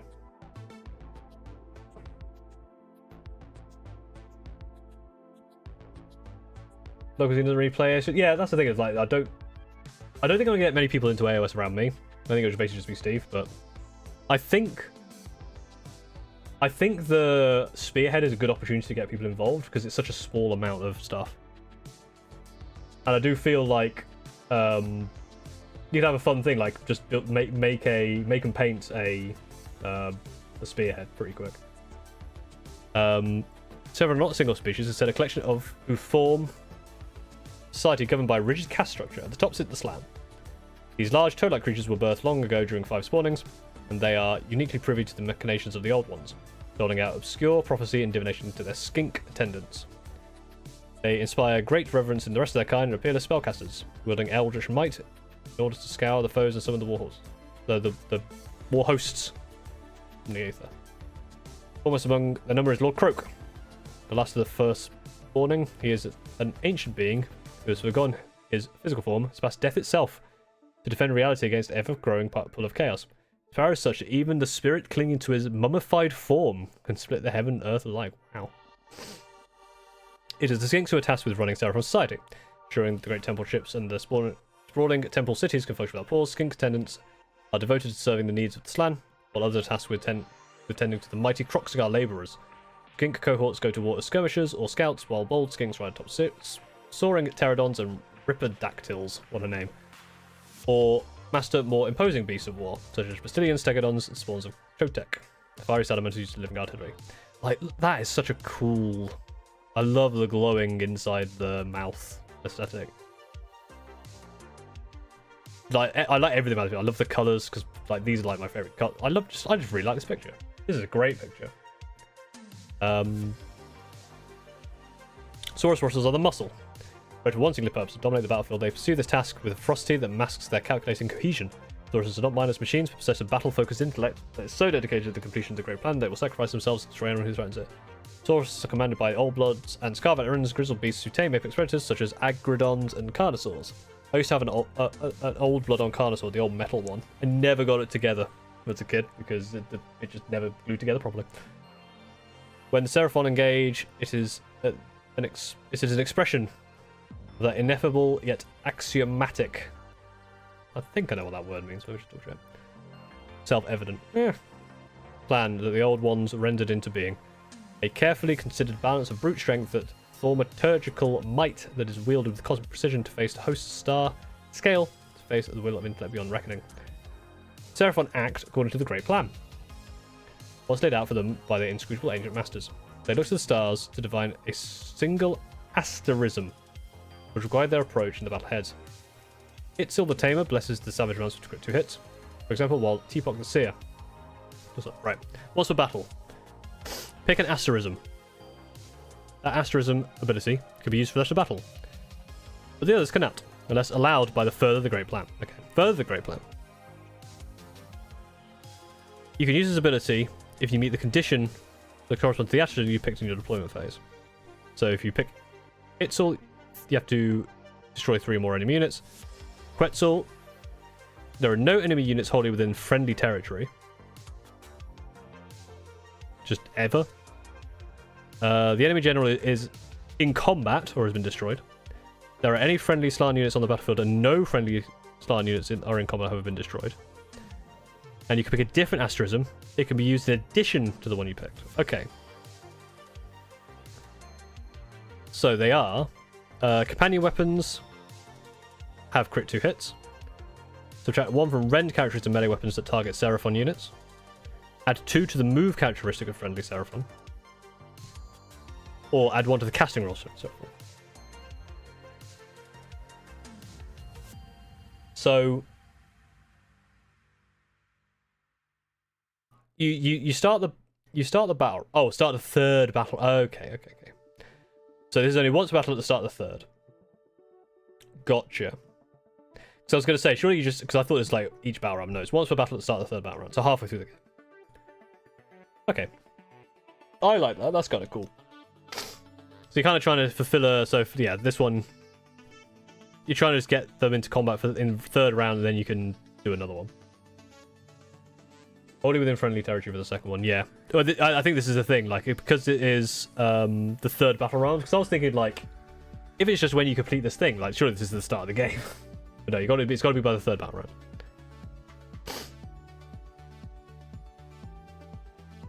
Yeah, this one seems pretty achievable. This one seems pretty achievable. Like, just getting the enemy general in combat in the third battle round seems pretty achievable. This one's probably the hardest one. I don't know. There are many ways to enact a great plan. The server come with 4 battle formations. The Sun Claw Star Host carry Celestite weapons, supercharged with energy that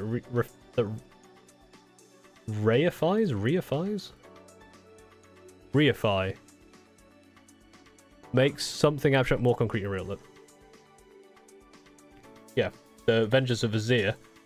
With this power, up to 3 Saurus or Croxor units can lash out at the end of any turn. So the once per turn, at the end of any turn, pick 3 friendly Saurus or Croxor units. For each target, make a pilot move, then pick an enemy unit and do some damage. That is cool.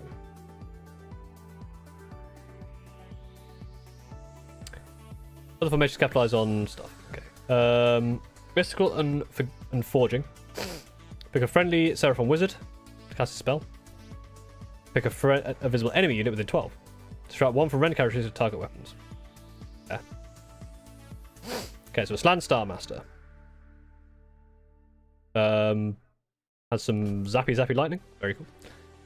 Add 1 to casting rolls for this unit. In addition, this unit can use an Unbind ability if an enemy wizard anywhere on the battlefield uses a spell ability, instead of an enemy wizard within 30 inches.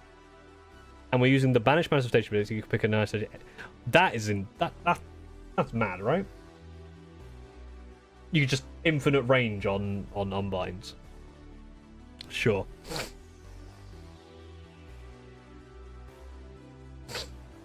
It's already a Wizard 3 as well, so you can use this as well to make yourself a locus of +1. Friendly Skink Wizard. Measure the range of visibility of the next spell ability used by this unit from the target. You still have to be visible to it, though, right? I see. So you can't just be like... It's not just a Mork says no kind of situation. Because you have to be able to see the thing you're unbinding, or the wizard you're unbinding. maybe. They're just because the range doesn't matter because you have infinite range, but visibility would be potentially needed. Friendly Seraphon unit on the battle with 3 or more models has been destroyed. This is what's returned on a 4+ setup. You can replace them. A Slan Star Master is very, very good. This seems really good. 5 up save, 9 health, 6 up ward. Sure.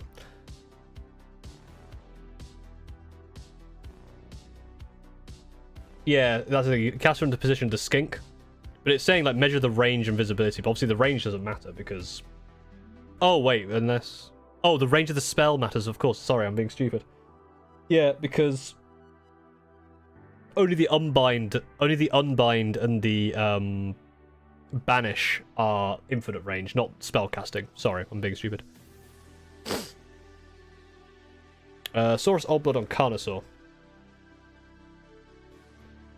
Can shoot in combat with a Sunbolt Gauntlet, which sounds cool as hell.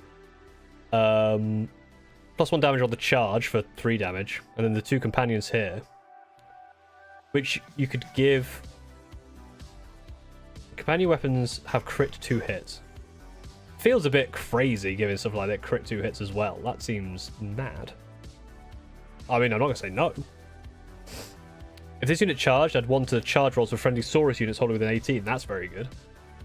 Subtract 2 from control scores of enemy units while they're in combat, and if this unit is in combat with any damaged enemy monsters, roll a dice on a 3+. This unit has strike first. Jesus. That's cool. Pterodon Riders have some Javelin bolts, and pick an enemy unit this unit has passed through, roll a dice for each model in this unit, and add 2 for each roll in this unit if this unit is within combat ranges of any friendly Pterodon chiefs. For each 5+, inflict 1 more flaws and adding X2, so for each 3+, if any damage points are allocated, target does not have fly, it can't use run. That's good. And strap 1 for hits from shooting. Yeah, imagine having to fight a dinosaur on a dinosaur, and then the smaller one on top starts shooting lasers. Exactly. Engine of the Gods. Okay, what's this? Yeah, you can shoot in combat with some meteoric javelins. That sounds very cool. And again, there's a companion here, which, yeah, the companion getting crit hits seems really good, or crit 2 hits. Once per turn, pick an enemy unit that charged this unit on a 2+, inflict that amount of damage and add 1 to save rolls attacks made by the enemy unit. Target this unit. Okay, pretty good. Yeah, I think the Engine of the Gods is like a big Stegodon thing, right? Pick your hero phase. Pick if this unit will harness or reserve the power. If it will reserve the power, place a cosmic power token next to it. If it will harness the power, roll a dice and add the number of cosmic power tokens on this unit has to the roll. They remove all cosmic power. On a 3+, you heal D3.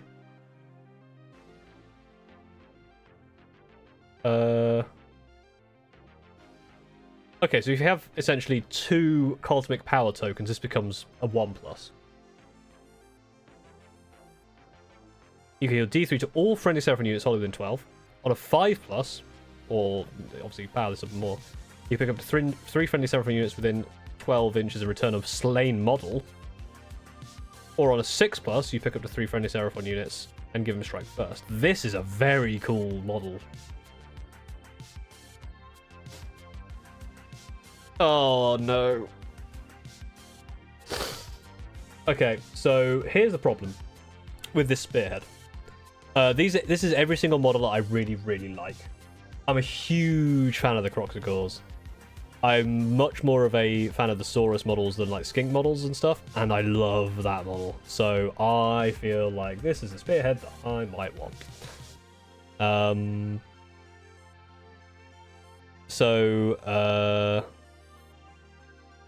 Pick an enemy unit in combat with your general roll dice. If the roll exceeds that unit's health, the model is slain. Pick an enemy unit with your general, subtract d6 from the unit's control sword. Okay. The Saurus Warriors. I love the new Saurus Warriors, man. They're so good. Yeah. Well, I mean, this is a fairly...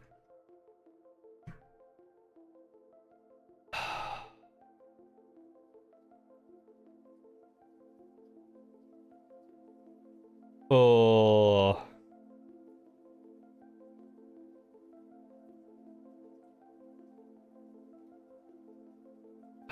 I think they go there. I'll be honest, they could even go here. So I talked about Skaven a long time ago. So I've had to do because I haven't had much time. I've been doing this this tier list in 3 parts. You have to go to I talk about the Skaven I think 3 streams ago. We've only been doing like the last 8 in this stream so far. And even then it's been going slow. I've still got 4 more to do.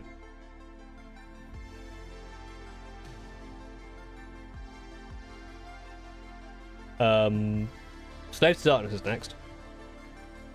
Yeah, I kinda... It's very close between these two. I love the Skaven, but looking at the Seraphon, and I love the fact they're dinosaurs. I love their star stuff. Have I seen the Lord Croak model? I think I have.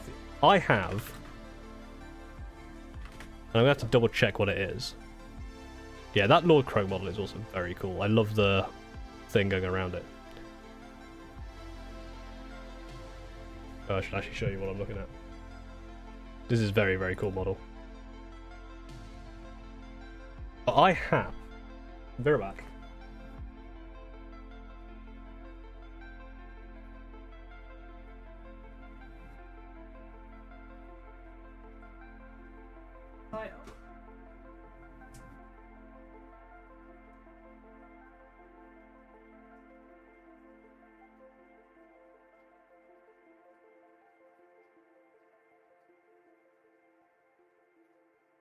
Like one you can do. Oh. Going on camera. No, I'm not. I don't have the ability to, but I just wanted to find out. I just wanted to remember what it was. I'll leave it now. Thank you. Right, I have a classic Lizardman Slan Mage Priest. Like the old metal one, still in box. I think it's got all the parts. I'll take a photo of it. And I'll put it on the YouTube community page thing. But I still have that. The new ones look a lot cooler. Yeah. That's a nice old piece of Warhammer for you. Right, slaves to dankness.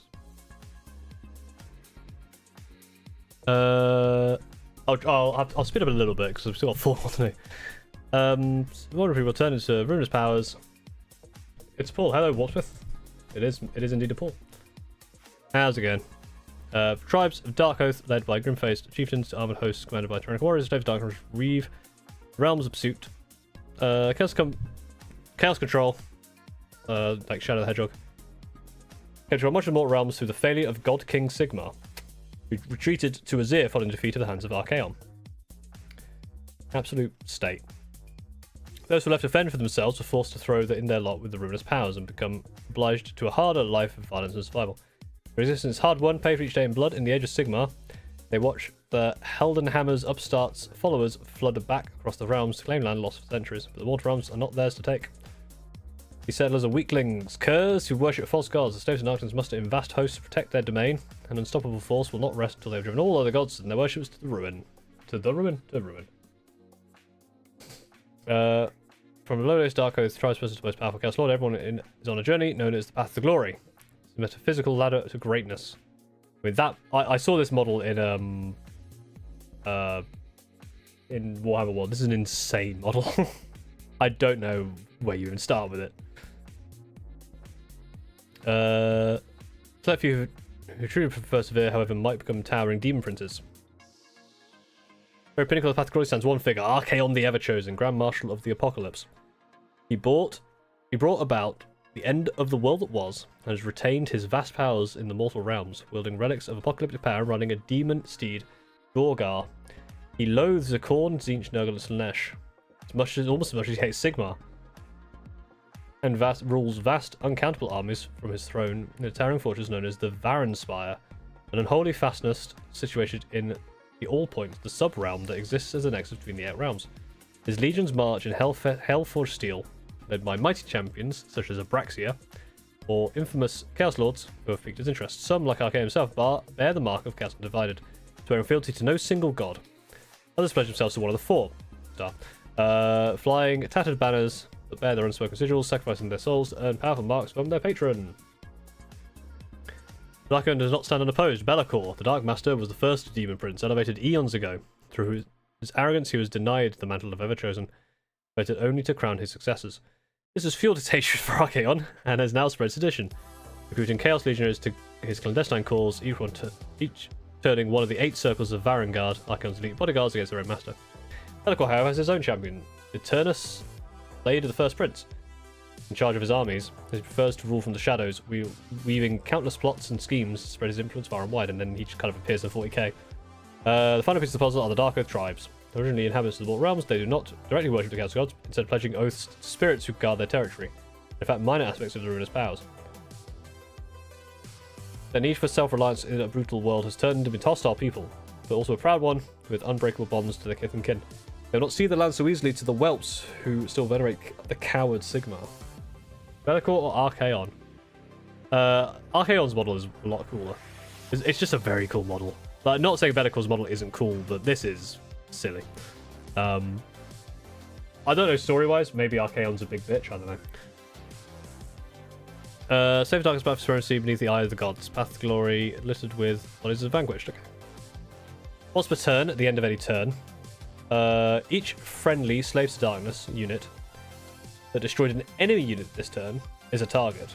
Friendly beasts and non-hero monsters can't be targeted. Make a reward roll of d6 for each target, and apply the corresponding effect. You can re-roll the reward roll for the target. If you do so, and you roll a 1, inflict d3 mortal wounds. So, 1, nothing. On a 2, you heal. On a 3, you add 1 to the hit rolls for the rest of the battle. On a 4, you have a 6 up ward for the rest of the battle. If your one has a 6, you have a 5 up. Add 1 to the rend characteristic for the rest of the battle, and then pick any of them. The same unit can be applied multiple times, and more than one effect can be applied to the same unit. This is a lot to track. That's difficult to track, but you got to be tracking, like, who has +1 to hit. I'm guessing you can't have +2 to hit. Oh, so you can get multiple. Maybe it's just to get multiple heals. I don't know. Friendly saves to darkness. Units have one of the following effects based on the mark. Yeah, I have no intention. Like, Magnus, I still haven't finished, for God's sake. It's almost done. Hit up there, still watching me. Archaon, I would never pick something like Archaon. Never. So, Undivided, add 1 to wound rolls for units. Attacks that target hero monster. Khorne is add 1 to attacks characteristics. If you charged, Tzeentch has a 4-up ward against mortal wounds inflicted by spells. Nurgle is subtract 1 from wounds, and Slaanesh is add 1 to run rolls and charge rolls. If a unit with a mark of Chaos keyword is replaced, so it has the same keyword. Cool. Battle formation. Pick an objective that is contested by friendly units. Place a defiled token next to the target objective, then roll a d3 for each enemy unit contesting an objective that has a defiled token. Or 2 plus inflict that amount more damage. That's kind of cool. So you're defiling, basically taking over. You're like, we're contesting this point. Well, not anymore. It's mine. Friendly save start a wizard. Friendly save start unit. Add 1 to the max to the number of dice roll when making charge rolls. So basically, get an extra. That's a very cool one. 3d6 to charge. Very, very good.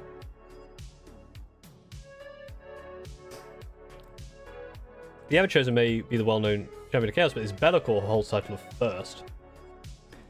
His rise to power was legendary. His fall from grace even more story still.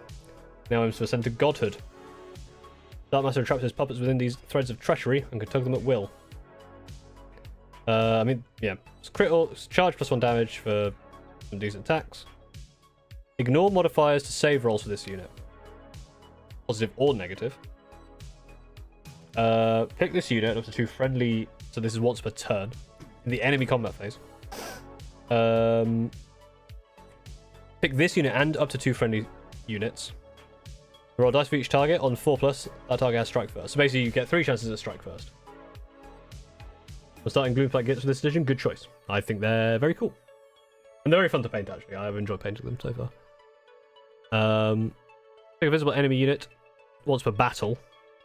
Till the start of your next turn, each time the target is picked to use an ability, roll a dice. Or 3+, that has no effect. And that includes, like, move, right? That's very silly. Pick a visible enemy unit within 18. So starting next turn, subtract 1 from hit rolls, and the target's combat attacks cannot score criticals. Pretty good. Yeah, very much of a control point range move as well, like a control hero there. Very cool. Standard Demon Prince. You either have wings or a trophy rack.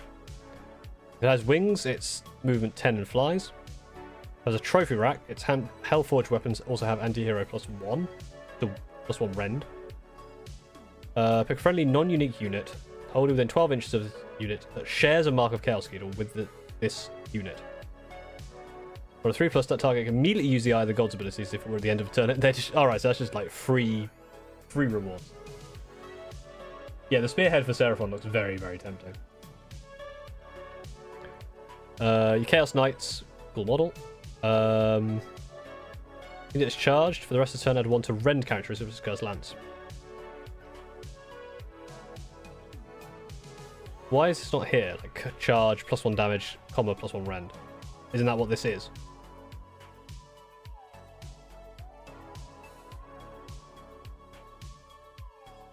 You put the vampires at top of the tier as we can stay friends. Good. Yeah, I think out of all the death ones, Soulblight Gravelords are my favourite. And I've already started collecting them, so that's good news. Then Death, the Dark Oath Marauders. If this unit charged this phase, and the other modifier charge was 8+, add 1 to the rend. Nice. While this unit is wholly within 12 inches of any friendly Dark Oath heroes, each time a model in this unit is slain, roll a dice. On a 5+, inflict 1 mortal wound to the attacking unit. Okay, that's cool. So basically, if you're within range of a hero, you get to damage back, which is very cool. The Spearhead is pretty cool. Like, the Knights look cool. Very similar there. Yeah. Slaves to Darkness.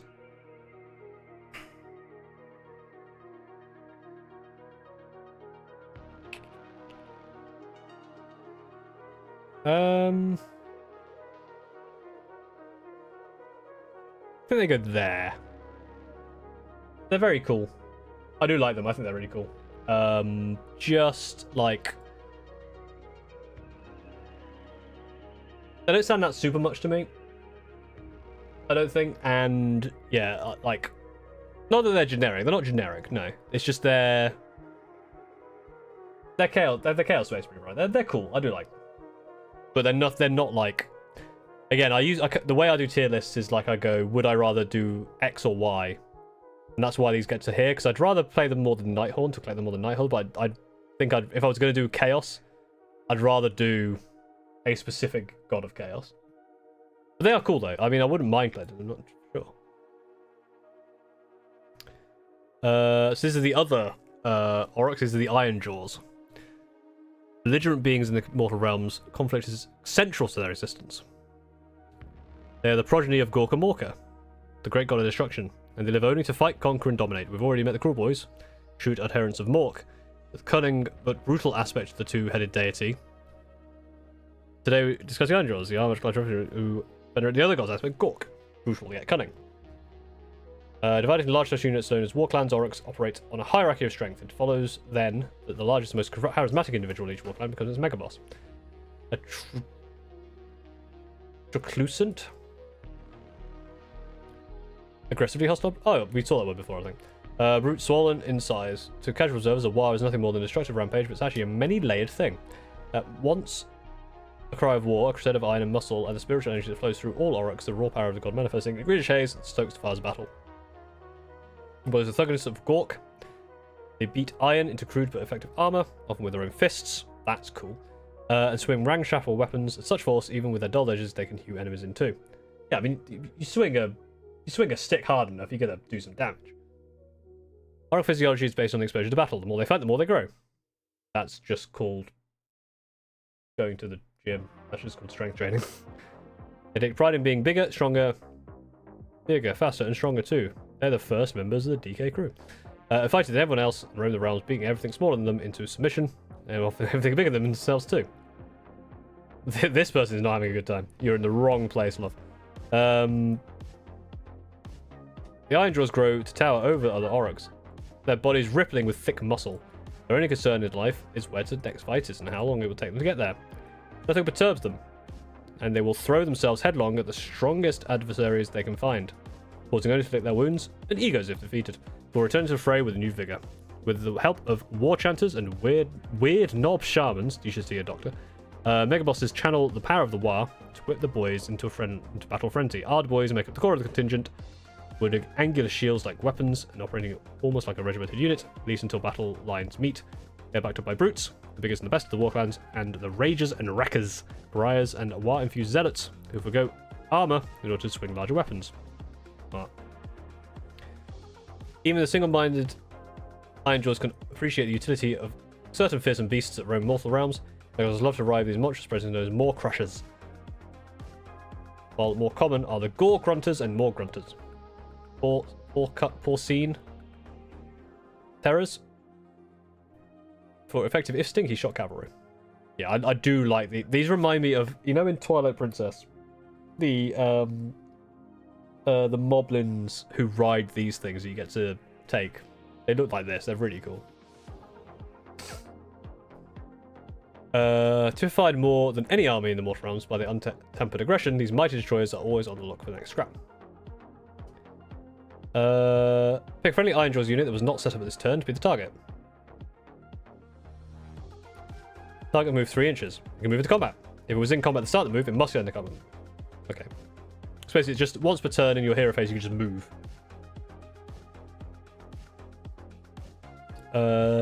Pick a friendly Ironjaws hero to be the target. Press a turn. The following effects apply to friendly Ironjaws units while they hold it within 18 inches of target. Add +1 to charge, +1 to attacks. So that's basically, yeah, once per battle, that's your war, essentially. On your charge phase, once per battle, anything within 18 inches of that thing. Yours and theirs for the move.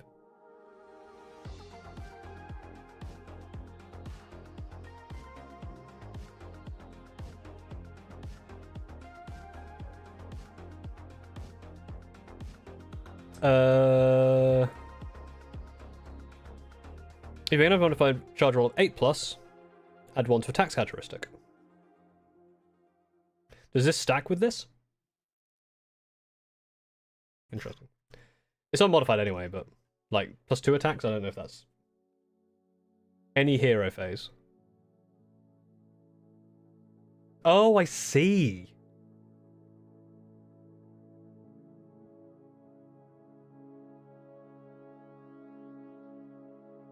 Yeah, because it's per turn, not per battle round, isn't it? So yeah, you basically get to move 6 inches. That's cool.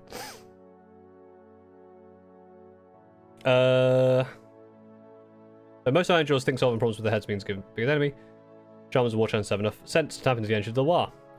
Pick a friendly Ironjaw wizard to cast a spell. Pick a friendly Ironjaws unit, hold within 12. Target members have crit 2 hits. Fairly standard, very cool. Godrak, the Fist of Gork. 20 health. That's a big lad. Have a look at this lad. Oh, he's the danger cabbage. Yeah. I mean, yeah, that's a cool model. To be fair. That's a big lad.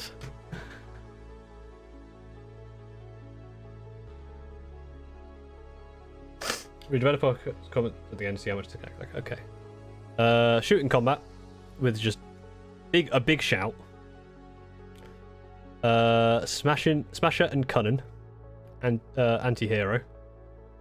Then a big amount of 16 attacks, doing a decent amount of damage. Pick an enemy monster this combat. On a 3+, pick one of the target's weapons. You must pick an enemy unit in combat with this unit. On 3+, pick one of the target's weapons. You must pick a companion weapon if it has any. Half the attack characteristics of that weapon. Pretty cool. When you declare a war, to start your next turn, add 1 to hit rolls as well. So basically, if you do the war from him, you get even more. Very, very cool. If any damage points were allocated to an enemy unit by this unit's combat attacks this turn, that enemy unit has been destroyed, give this unit a war token, maximum of 3. Till the end of the turn, add 1 to the attacks characteristics for each... Oh! To the end of any turn,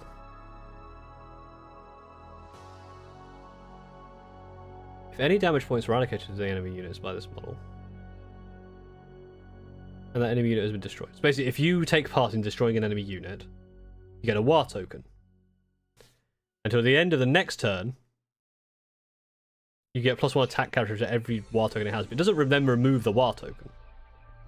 So this just stacks up and increases. Have I built my vampires yet? No, I have not.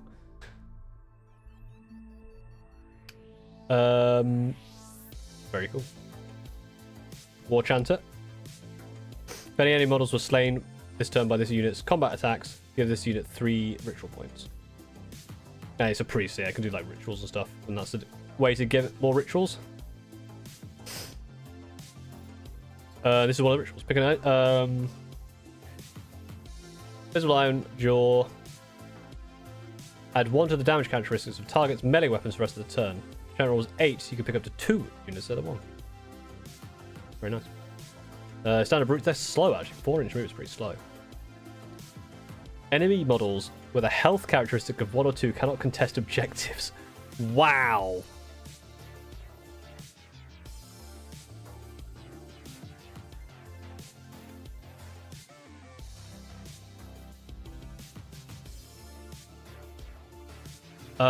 Yeah, that's mad. That's really good, right? You basically charge this thing into anything with 1 or 2 health.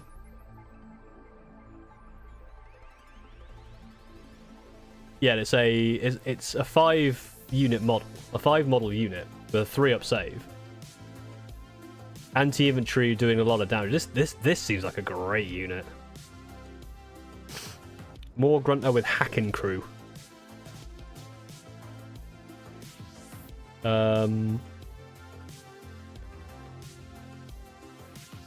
Each time this unit uses a charge ability, it gains 1 momentum point. Each time it uses a run ability, it gains 2. It can have a maximum of 3. Add the number of momentum points units has to the damage characteristic of its more grunter tusks. At the end of each battle round, subtract 1 from its momentum points. And then once per turn, if this unit is in combat, you can move a distance up to its move characteristic. It can pass through models and the combat ranges of enemy models, but it cannot end the move in combat. Then pick each enemy unit this unit has passed across during the move to be the target. D3 for each target, or 2+ inflict the amount of mortal wounds on the target equal to the roll, then this unit gains 2 momentum points. This is cool.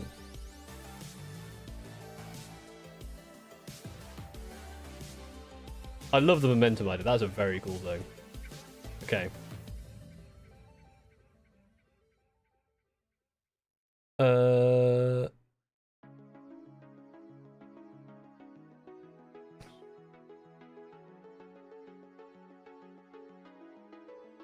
Yeah, so you pick with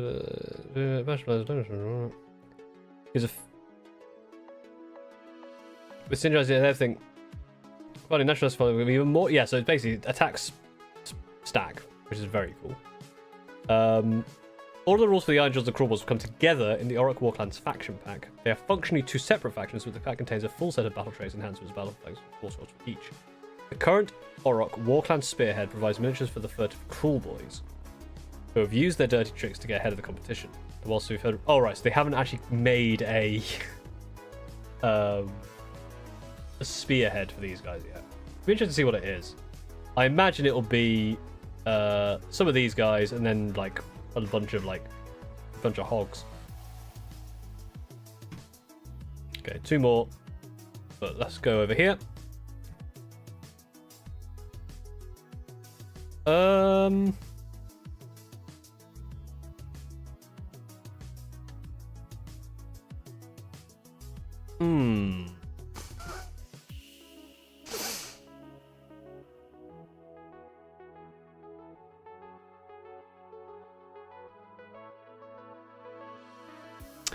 I like bashing stuff.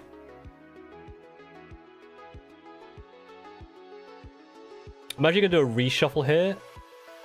Or no, I'll do a reshuffle later. I can't remember why Lumineth was so high. I think, actually no, I remember now. No, I do remember now. They have a lot of cool stuff. And I don't want to recency bias things there. I could go there, actually, interestingly. Ironjaws is hyperly orcs. You only bring around 5 to 6 units per 1,000. But yeah, I kind of like that. I think they go there. All right. Sylvaneth. Chaos and corruption gnaw at the mortal realms as armies wage vast wars that scorch the land, and the god of undeath attempts to transform all into a necrotopia. As the vengeful children of the goddess of life, the Sylvaneth stand in opposition to any who would defile the natural world. They owe their existence to Alariel the Everqueen, a rare elven survivor of the war that was. Alariel was awakened in Khorne when the realms coalesced and fused with divine power. Let's have a quick drink.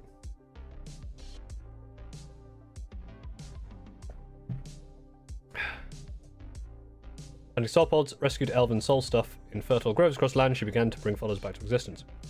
Most of all, as the seasons, Sylvaneth appear capricious and immoral to their more flesh and blood allies among the favours of order, for they believe the sanctity of nature is paramount.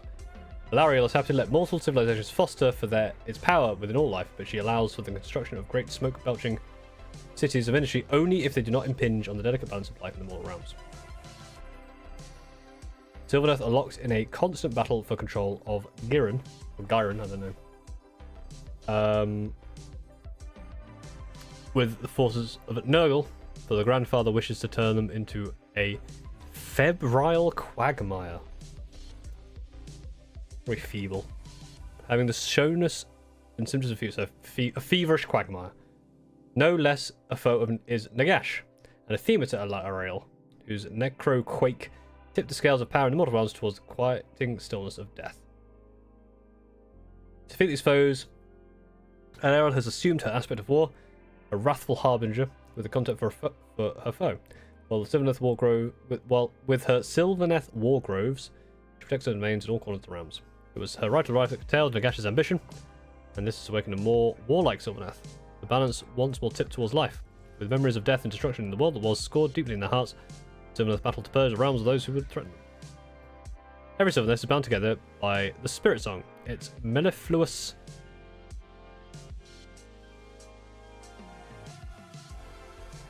pleasant melodies are audible to all save those consumed by rage. They are cut adrift. Their society is highly structured, not with rules, but through an instinctive hierarchy, and one in which Alariel sits at the apex. How convenient for Alariel. They don't create empires, and the closest thing they have to nations are the Glades, congregations of forest folk, unified in purpose, usually the defense of their sacred woods. Their conception of history is different to that of mortals. They view time as a great cycle, the generations building up over time like the rings of Grey Oak. They pass this experience and spiritual essence down through the Lamentary, the soul seed planted deep within the dark flesh of each Sylvaneth. When warriors fall in battle, recovering and recycling the Lamentary is of utmost importance. It does not take much to rouse Sylvaneth to battle. Merely trespassing upon their sacred groves is enough to rouse Dryas and Treeburns from dark thickets, full tendrils, and shimmering spirit weapons at the ready. So just don't go walking in the wrong woods, or you'll just get absolutely beaten to death. Pointy Cheese, thank you for following as well. Evening Pointy Cheese. Great name, by the way, Pointy Cheese. Sylvaneth armies are led by powerful creatures. The Lady of the Vines is one of Alariel's great companions. Literally born from a mistress's severed arm. Betelanos? I feel like that's not spelled right. I feel like it should be Belthanos, but yeah, it should be. Oh, this is a great model, I love this model. But this is spelt wrong. That should be Bethlanos. Is another, a hunter of peerless skill who carries the dying light of an elven god hunt within him. Their armies strike with speed and subtlety. Even mighty tree lords can follow the hidden paths in nature, appearing as if out of nowhere and trampling unprepared foes. Taciturn. I used to know what that word meant. Taciturn. Reserved or uncommunicative, yes, like quiet Kurnoth hunters. Act akin to the mighty knights of the forest, scout ahead of the Glade's forces. Gossamid archers, another flying cavalry, meanwhile run nimble insectoid creatures known as dragon spites that have been freed from the amber by the rights of life. Some Sylvaneth become so twisted and bitter they lose touch with their spirit song. These are the Spite Revenants, whose eyes burn with fire of madness and tear interlopers apart, but be they servants of the dark gods or mortal. Sylvaneth are rank in wildwoods and can walk the hidden path. So, once per turn, pick any number of friendly Sylvaneth units within 6 inches of a friendly awakened wildwood, and you get to heal. At the end of turn as well, you can pick a friendly Sylvaneth unit that is in combat and remove them and put them somewhere else. And once per turn, the movement phase, you can, again, if they're not in combat, so basically at the end of the turn, if they're in combat, they can move them. If they're not in combat, you can move them during the movement phase. Very cool. But how do you get an awakened wildwood? Which we'll find out. Glades go to war in 4 formations, call on their different strength. The laws of the clan are powerful tree lords, whose powerful healing song guarantees heal 3. So basically, yeah, instead of D3, you get 3. Very cool. Okay, here we go. Give Sylvaneth wizards the power to call upon nature. Call upon the tree song to summon new awakened wildwood. So, friendly Sylvaneth wizard, if there are fewer than 3, this is, I guess this is similar to the Norholds, essentially. If there's fewer than 3 friendly awakened wildwoods on the battlefield, you can set awakened wildwood holding within 18. You'll start with 1 awakened as a faction trait. Very cool. More than 3 inches away from, so yeah. There are already 3. Oh, Canadian Big Man, thanks for the dollar. Something might come up on the stream in a bit. It's usually really laggy. Heal 3. Each. Oh, if there are already 3, each of them gets a heal 3. Okay. So Alariel the Everqueen. This is the big boss. The power manifests is Life Bloom, which either empowers her potent spellcasting or heals her from injuries. Okay. So the Spear of Kurnoth, it's 1 attack, but does some decent damage. Or 5 attacks in melee. Some big grey antlers. There you go. Pick 1 of the following effects. So any hero phase. Add 1 to the casting rolls or heal 2d3. That's any hero phase. In your hero phase, you can pick a visible enemy unit and inflict 2d3 mortal damage. If the target is destroyed, you can immediately resolve the effect of Tree Song. As if this unit has successfully... Oh! That's cool. You can basically, you could do this and then immediately just get a free tree. Or heal a bunch of trees if they're already there. A friendly Sylvaneth unit has been destroyed.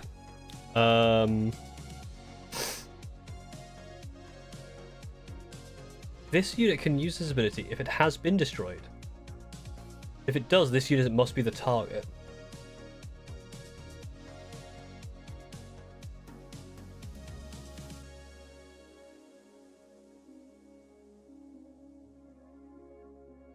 If the target was a monster, allocate 8 damage points to replacement. So yeah, you're basically putting it on half health if used on itself. That's good. And then once per turn, if this unit charged on a 3+, inflict mortal damage on the target equal to the roll. Very nice. Verdant Blast. Yep. Oh, is this it can't be used. Pick an enemy monster. Subtract 1 attack characteristics from target's melee weapons. Yeah, that's fine. And then add 1 to the hit rolls for this unit's combat weapons if it's within... Well, the target is within 3 inches of regular wildwood. Making these pretty... Yeah, okay. So you're definitely playing around the trees with this army. You're setting up the trees, trying to get them into places so you can do a bunch of stuff. Especially because you've got, like, 5-inch move. Being able to just teleport next to these trees is really important. They're very cool models as well. Pick an enemy infantry unit on a 3+, the target can't use commands.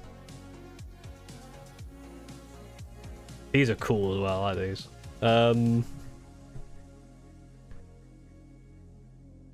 This unit has a coherency range of 2 inches. As opposed to 1, I guess, which is good. At the end of a turn, you just heal 3. Because they have 5 health each, which is good. Yeah, there's 3 of them, 5 health each. This unit charged this turn. On a 3+, they get strike first. +1 damage and anti-cavalry. And then just +1 damage on the charge. So yeah, they're charges. That's very cool. There's just a lot of cool models with the Sylvaneth. What's the spearhead? Oh, that's a good spearhead as well. You get some of the bigger trees. These are really cool archer trees and this massive dude as well. Oh, that's a good spearhead. Right. I'm immediately getting them up here.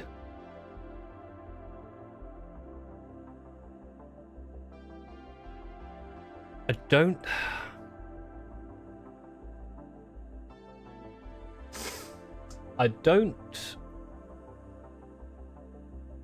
They might be Ironjaws as well. They may be Flesh Eaters.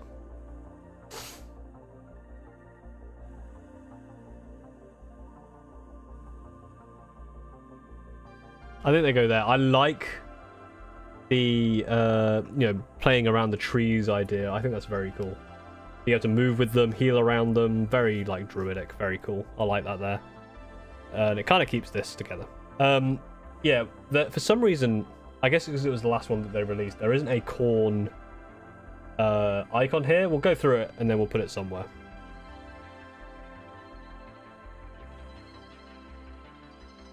This is the last one. Khorne is Chaos God of Wrath, who draws his powers from both the blood-stained battlefields of the mortal realms and from the anger innate in all mortals. Great news. The Blood God is an uncompromising overlord whose creed is bleak and brutally simplistic. Blood and skulls must be offered as tribute. Blood for the Blood God, skull for the Skull Throne. If he ever gets his way, eventually every corner of the mortal worlds will be consumed by the flames of endless and a bloody war. Until then, every life taken, whether in desperate revenge or in order to support a noble cause, empowers the God of Carnage. The only thing that displeases Khorne more than cowards are those who kill not with their own hands, weapons, but with trickery and sorcery. Ugh. Disgusting.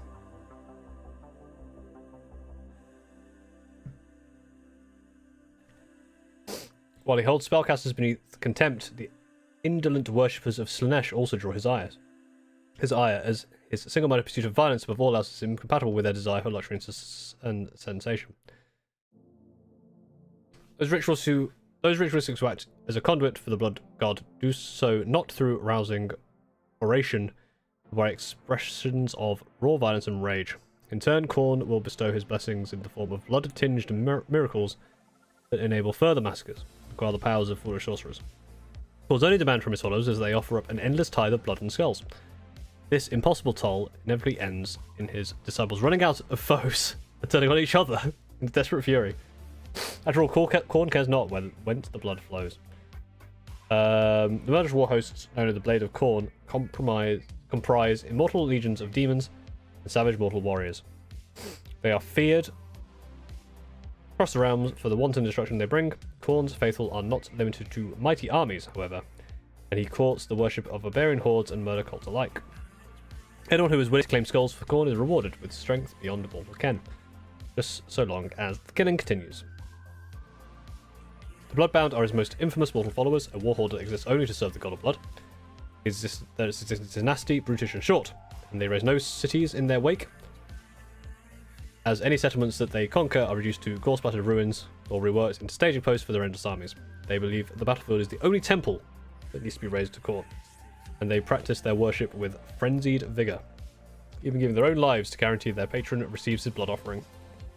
Khorne's demons are physical manifestations of rage and hate that stream through the wounds, in reality like rivers of boiling blood. Taking a corporeal form as creatures of red flesh, cruel horns, and weapons that blister with infernal heat. They're very standard, very standard, like, angry people.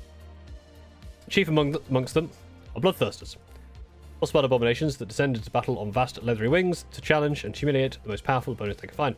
In their wake, scramble the hordes of bloodletters and fleshhounds, demons who exist only to tear their foes limb from limb, savage body elements of their master. The greatest concentration of core followers lay great claim to the great parch in Akshi, where numerous bloodbound hordes do not do battle under the command of mighty lords of Khorne. Of these, the Gore Tide is the most notorious, an unstoppable storm of vengeance raised by the terrible warlord Khorgos Khul, who has wreaked havoc on Akshi since the dawn of Age of Sigmar. By engaging in this battle against Sigmar's forces, they have left the ground slick with spilt blood and raised towering monuments of skulls. A shiny article uses the word blood. I mean, you'd be dead at some point. A glimpse at the hellscape that the Blaze Khorne threaten should check. Yes, fine, it's for their blood tithe. Okay, blood tithe. You start the battle with 0 points. Earn 1 blood tithe point each time a unit, friendly or enemy, rather, is destroyed. You can only use this ability. Reaction: opponent declares a spell ability. You can only use this ability if you have not used any blood tithe abilities this turn. Spend 2 blood tithe points and you unbind a spell. Basically just nope.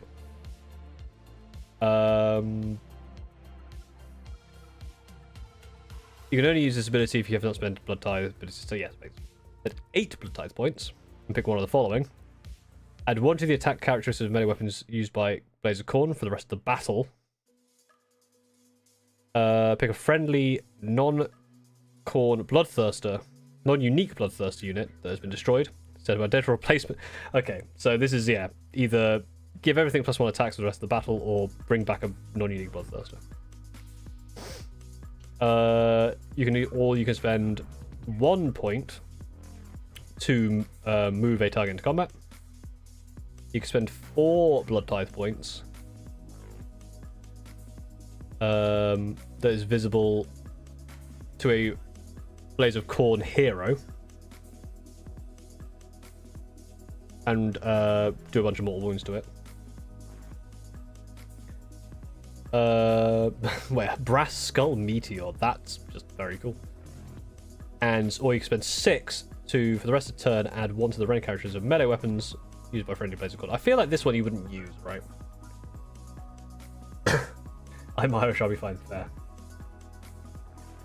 Spend 6 blood tithe points. Or just save 2 more and just give +1 attacks. I don't know. Interesting. Because it's only for the rest of the turn. Once per turn, you declared a fight ability for a friendly Blades of Khorne demon. Pick a friendly bloodbound unit that has not used a fight ability this turn within 12 inches of this unit. I got to use a fight ability immediately. Okay, so basically you can just use the... I'm going to sneeze. Excuse me.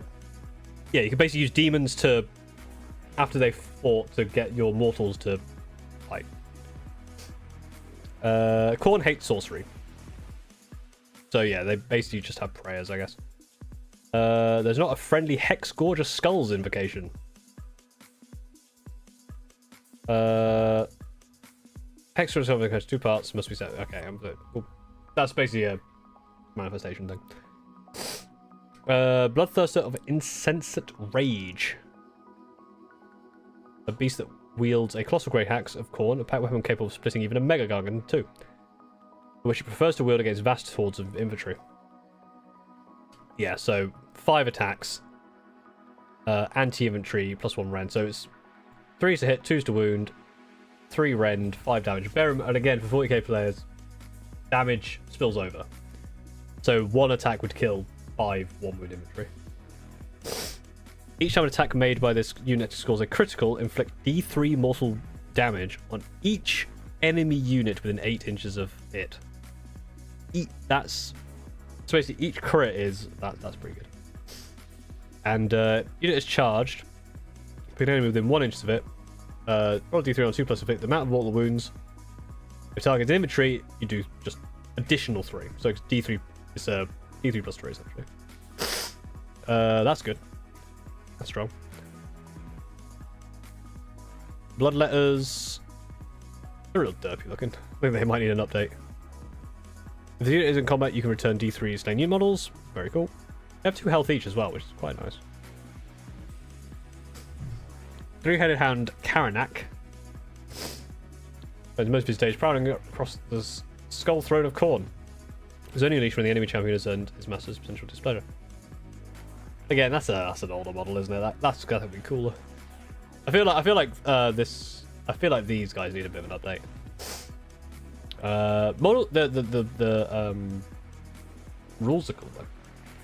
An enemy hero to be this unit's quarry. If this unit's quarry move this phase, this move up to 8 inches. It cannot move into combat and must end that move closer to its quarry. That's cool. I like that. When this unit is wholly within 12 inches of a friendly Fleshhounds unit, add 2 to the charge rolls for this unit. In addition, while any friendly Fleshhound units are wholly within 12 inches of this unit, they can ignore the effects of the beast ability. Interesting. That's a silly element. 1 in 10 models can replace their Gore Axe with a Gore Glaive, so basically +1 rend, +1 damage. The champion cannot replace that weapon. So the champion can't have this. Each time a model in this unit is slain by a combat attack, that model was in combat with the attacking unit, roll 2 dice. Reach 5+, inflict 1 mortal wound on the attack after the fight. That's very cool.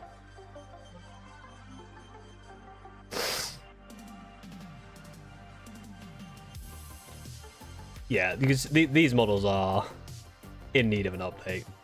That one's kind of cool. Yeah. Unfortunately, they didn't have the thing here. I would probably put them... They're kind of cool. I like their Blood Tithe stuff.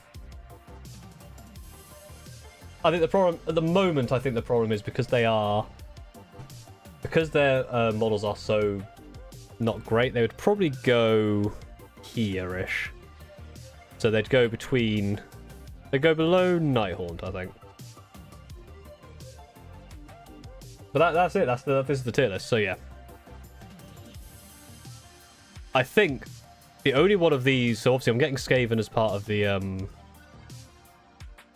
Skaven Tide, and I'm also getting Soulblight. I think I probably will pick up a that I can very briefly. That's what Bloodthirster seems like a pain. Yeah, like anything with big wings like that seems like a bit of a pain. Alright, so they've removed the... I think they've removed the... Yeah. Oh no, there's a spearhead there. Yeah, you see that spearhead? That Seraphon spearhead is very, very good. Like, that is... Like, if we go back to the... let me just show you what I'm looking at.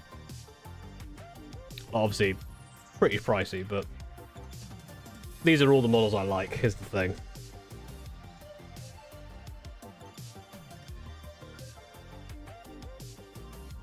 Where are the...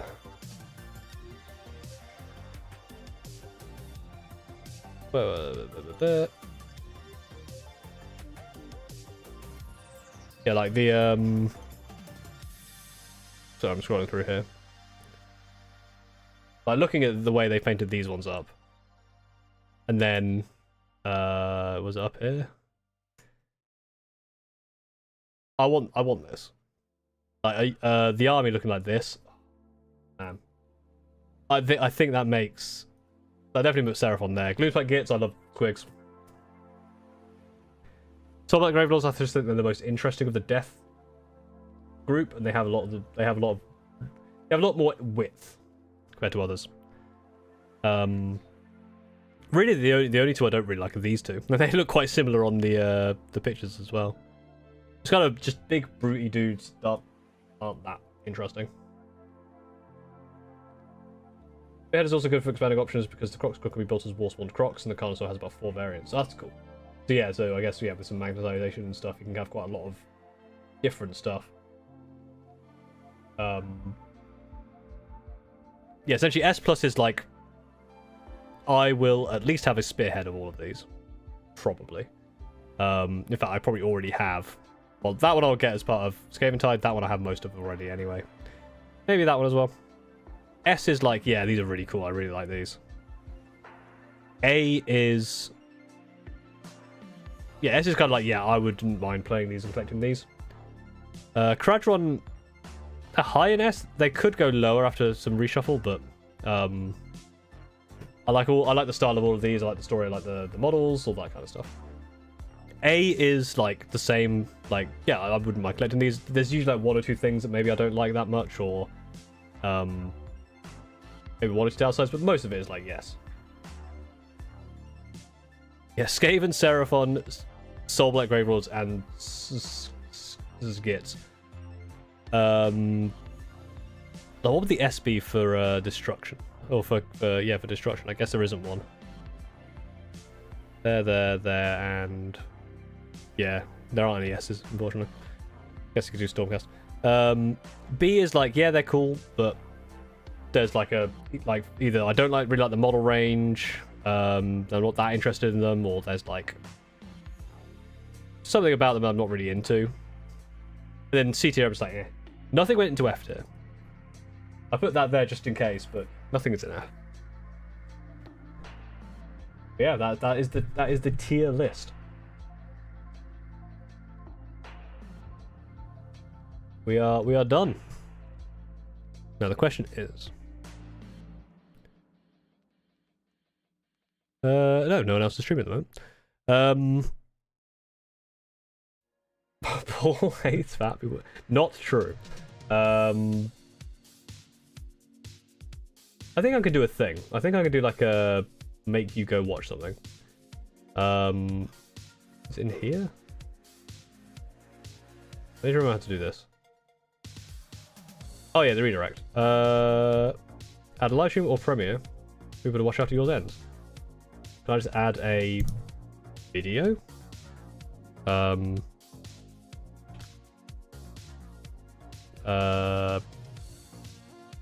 What's the latest video called?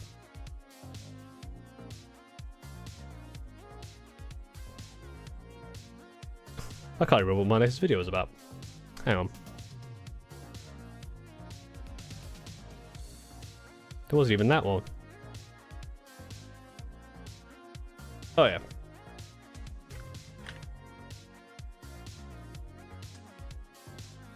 Oh, can't even do it anyway. Alright. But anyway, that's it from me. Thank you very much for watching. I'll be back next week, as always, for another fun stream. It won't be a tier list for once. It'll be something else. What that will be, I don't know. But for now, thank you very much for watching. If you enjoyed this, go like, subscribe, go like, subscribe, all the YouTube stuff. And I'll see you next time. Thank you very much for watching.